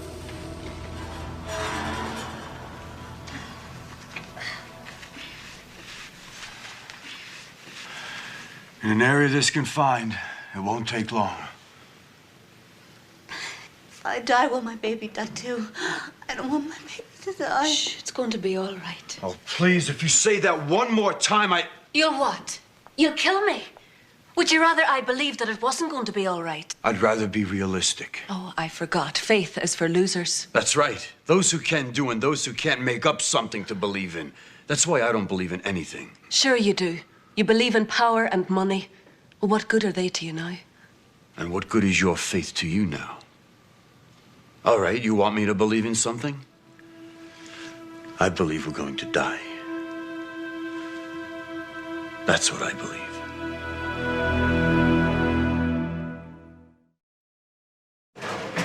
First, we get into the vault. Then we can dig out the front. Natural gas is 92% methane. It's highly combustible. Well, thank you, Mr. Science. Any kind of spark could start an explosion. Which means if you use that gun, you'll die too. But not before you take the bullet. Now keep going. Come on, come on. This might not help much, but it just might buy us a little time. Oh! There. Oh! Allison, is this your first baby? Well, don't worry. We'll figure it out. You need to concentrate on something besides the pain. You know, focus on something. Like, oh, you know, the box. Box 872. Remember the roses and the letters? Who do you think wrote them? I don't know. Oh, come on, try. Okay, I'll start. A young man gave the roses to his sweetheart just before he left to go... Where? Look, I know what you're trying to do, and I appreciate it. But I think Max is right. We're probably gonna die, and I'd rather just face it than pretend. Just before he left to go to war. And the letters, the love letters, they don't have any postal mark on them or any stamp because he wrote them when he was a prisoner of war, so he couldn't mail any of them. But he wrote to her every single day, and he always knew that somehow he'd bring them home to her in person, you see, because he never lost the love. Here it comes, the F word. I beg your pardon? Come on. It's like being entombed with Tinkerbell. It's just that it seems to me faith is all we have left to work with now. Maybe, but I'm sorry I didn't inherit my father's faith.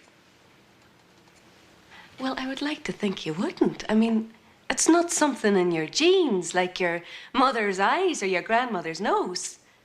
No, faith is something you got to work out for yourself. And it doesn't happen in the good times.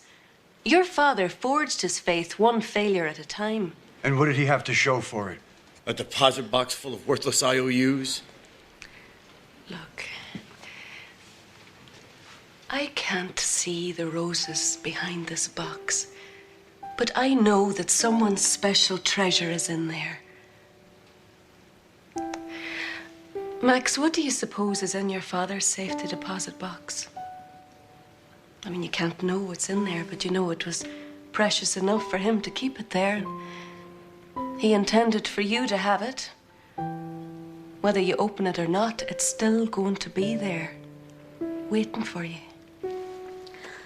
I have the key.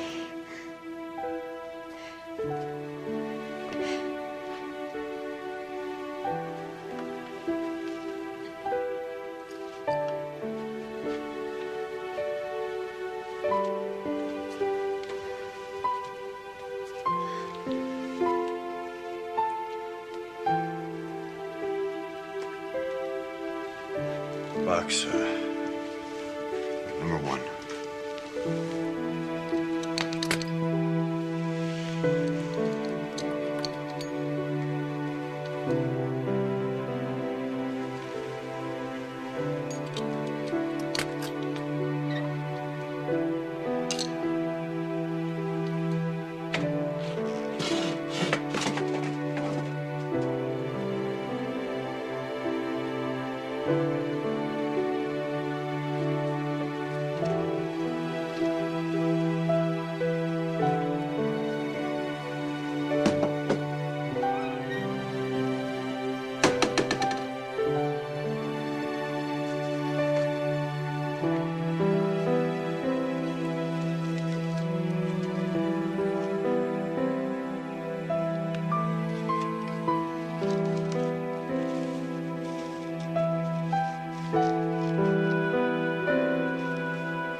I'm working as fast as I can. The possibilities are endless. If you knew anything about mathematics, you would know that.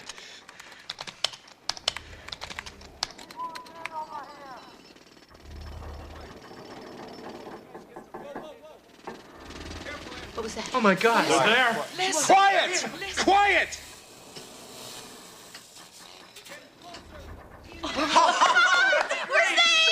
No, not yet, you're not.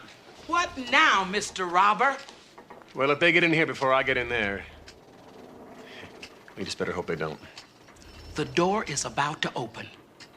You have a chance to lay down that gun and step into the light. Not before I take care of my business in that vault. And your business is to kill Max Chamberlain, is that right? You know, I didn't realize before, but that's why I'm here. An eye for an eye. That's what it says in the Bible, right? No. You will not use the good book for your dirty business. God decides on rewards and punishments, not you. I've got the gun. That makes me God. You may have turned your back on God, but he's still facing you, welcoming you. Oh, Hugh. A religious nut. Here we go. You think you're God and I'm the religious nut? You know, you people crack me up. You know that? I mean, you're afraid of the dark, and so you create this thing and call it faith, and then pretend to believe what you can't even see. But the reward of faith is that you see what you believe. I have faith in myself. Well, that's your loss. Oh, these humans. Come on! Now lay me down to sleep. If I should die before I wake. Allison, get some rest while you can. Go on, close your eyes. I'm so dry.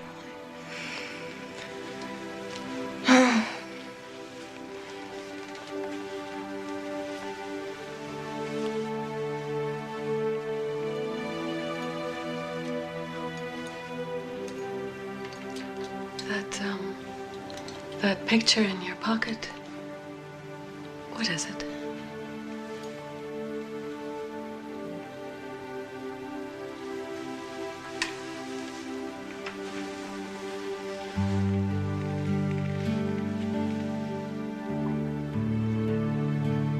Max's first haircut. My dad took me to get it on my 3rd birthday. Day before my mother left us. My first lesson in faith. And my last. Your mother didn't come back. That's okay, son. Everything is gonna be all right. And so it was. She never came back. But that wasn't who your father put his faith in. Faith doesn't get you around trouble, Max. Faith gets you through it. In my business, your father's what we'd call a man of God. And what business would that be? I'm an angel. We recognize these things. My God. An angel. You've been locked up in this vault too long. An angel. Now I lay me down to sleep. Pray the Lord my soul to keep. But your father didn't say if I should die before I wake. Did he, Max? What did your father say before he tucked you in each night? What were the words of faith that he wrapped you up in before he said goodnight?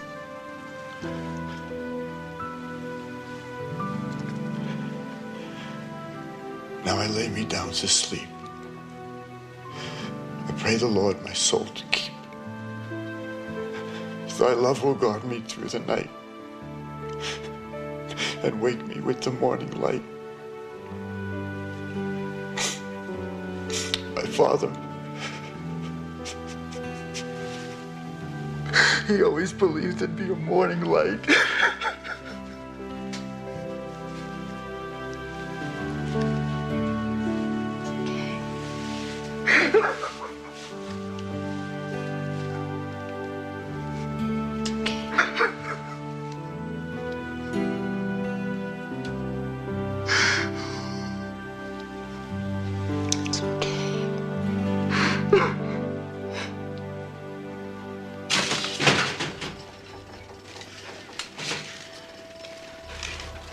You're stalling. Don't try to pull that.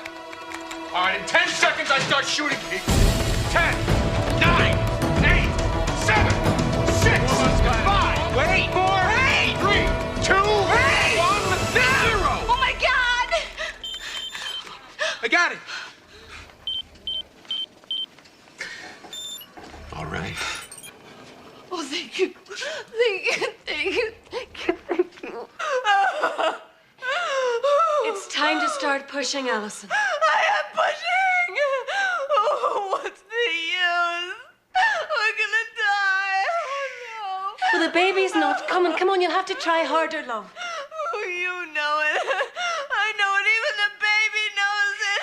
We're gonna die. Oh, no. No, he doesn't. He doesn't know that for sure. How much faith does an angel have, Max? I don't know.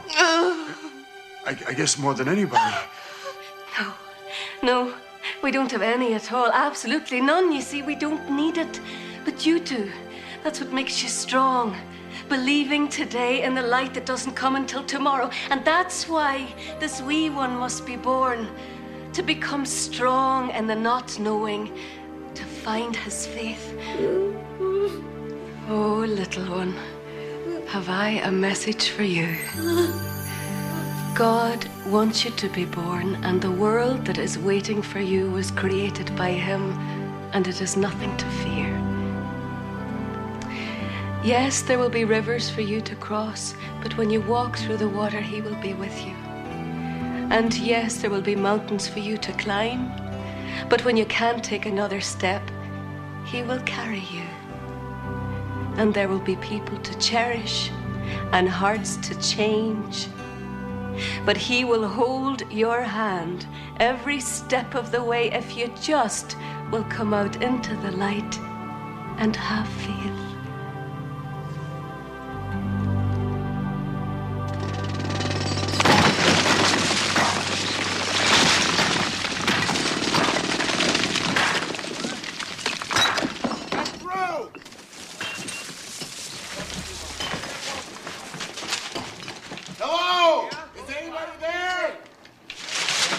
Look, there's nothing else that we can do. Can we go now? Go ahead. Go run for your miserable lives.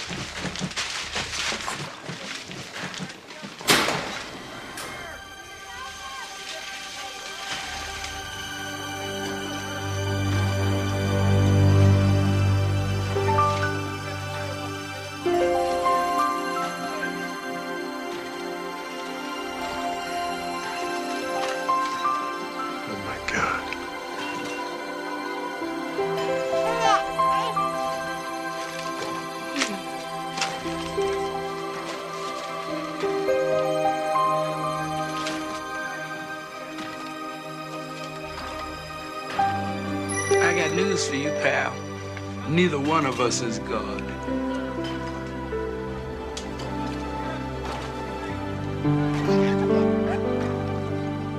The explosion, I was locked in the vault with the two ladies and later on the babies.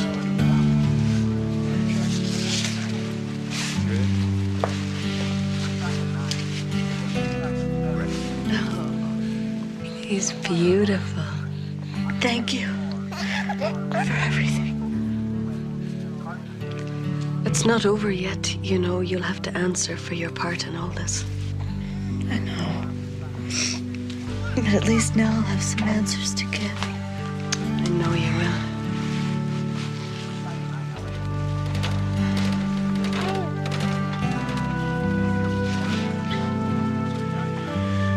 Do you think they can rebuild this? I thought you were closing it down.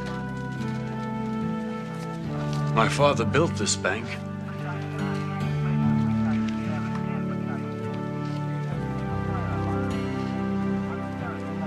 Maybe someday I'll have pictures to put in box number 1. Everything's going to be all right. Thank you.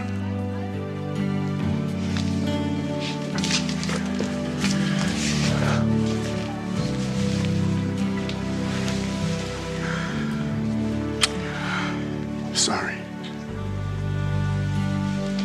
I'm sorry. You did real good, Angel Girl. You kept that faith. Or maybe you found it. It wasn't easy. Well, if it was easy, anybody could do it. Come on.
Mình chỉ nốt đi đâu à?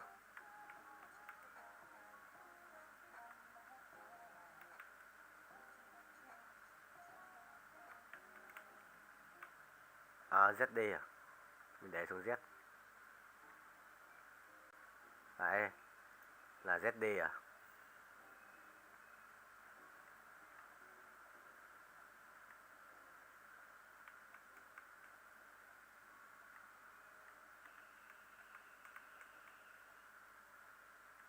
Bác không hiểu.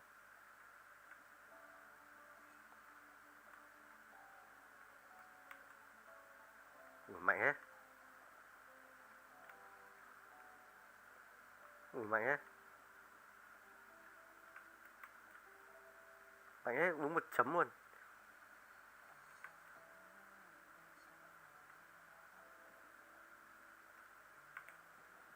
À.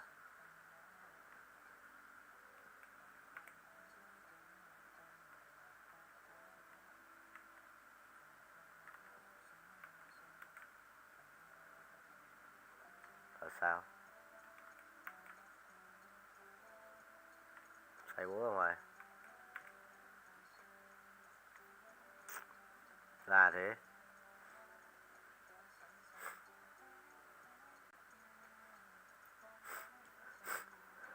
Cài lại nước Z chứ.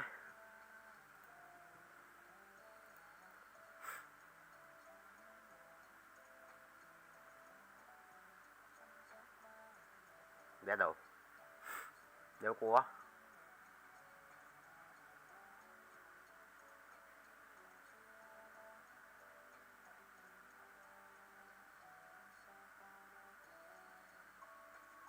Vậy thử mua đâu? À, là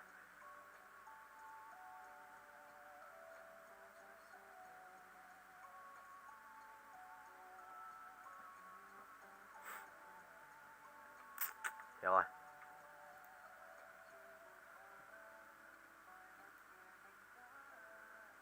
Đá kiếm tỏi ấy.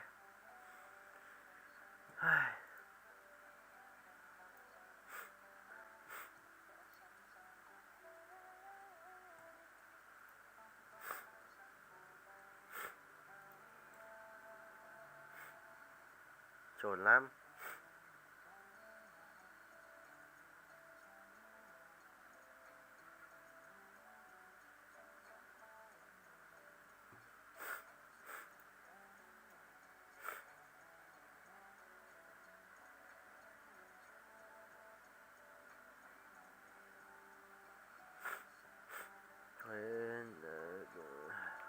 What the hell, xuống hàng.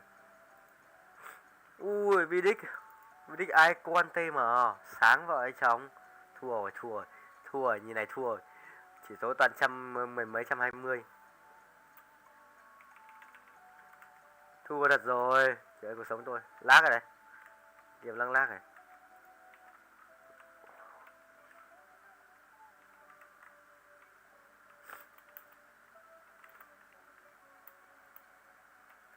Chịu rồi.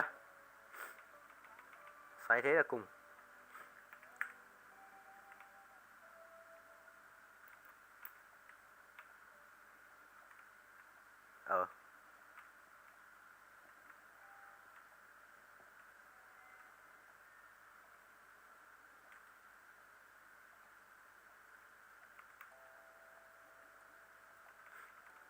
Biết mà.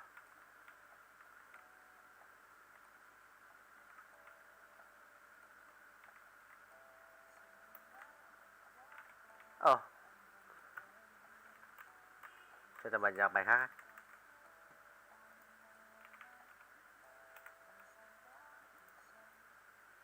Nhạc sĩ An hay mà.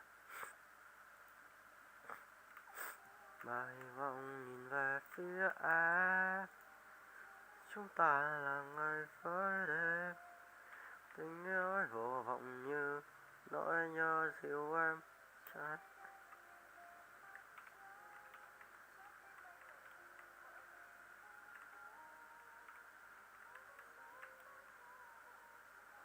Người theo ánh sáng của mặt.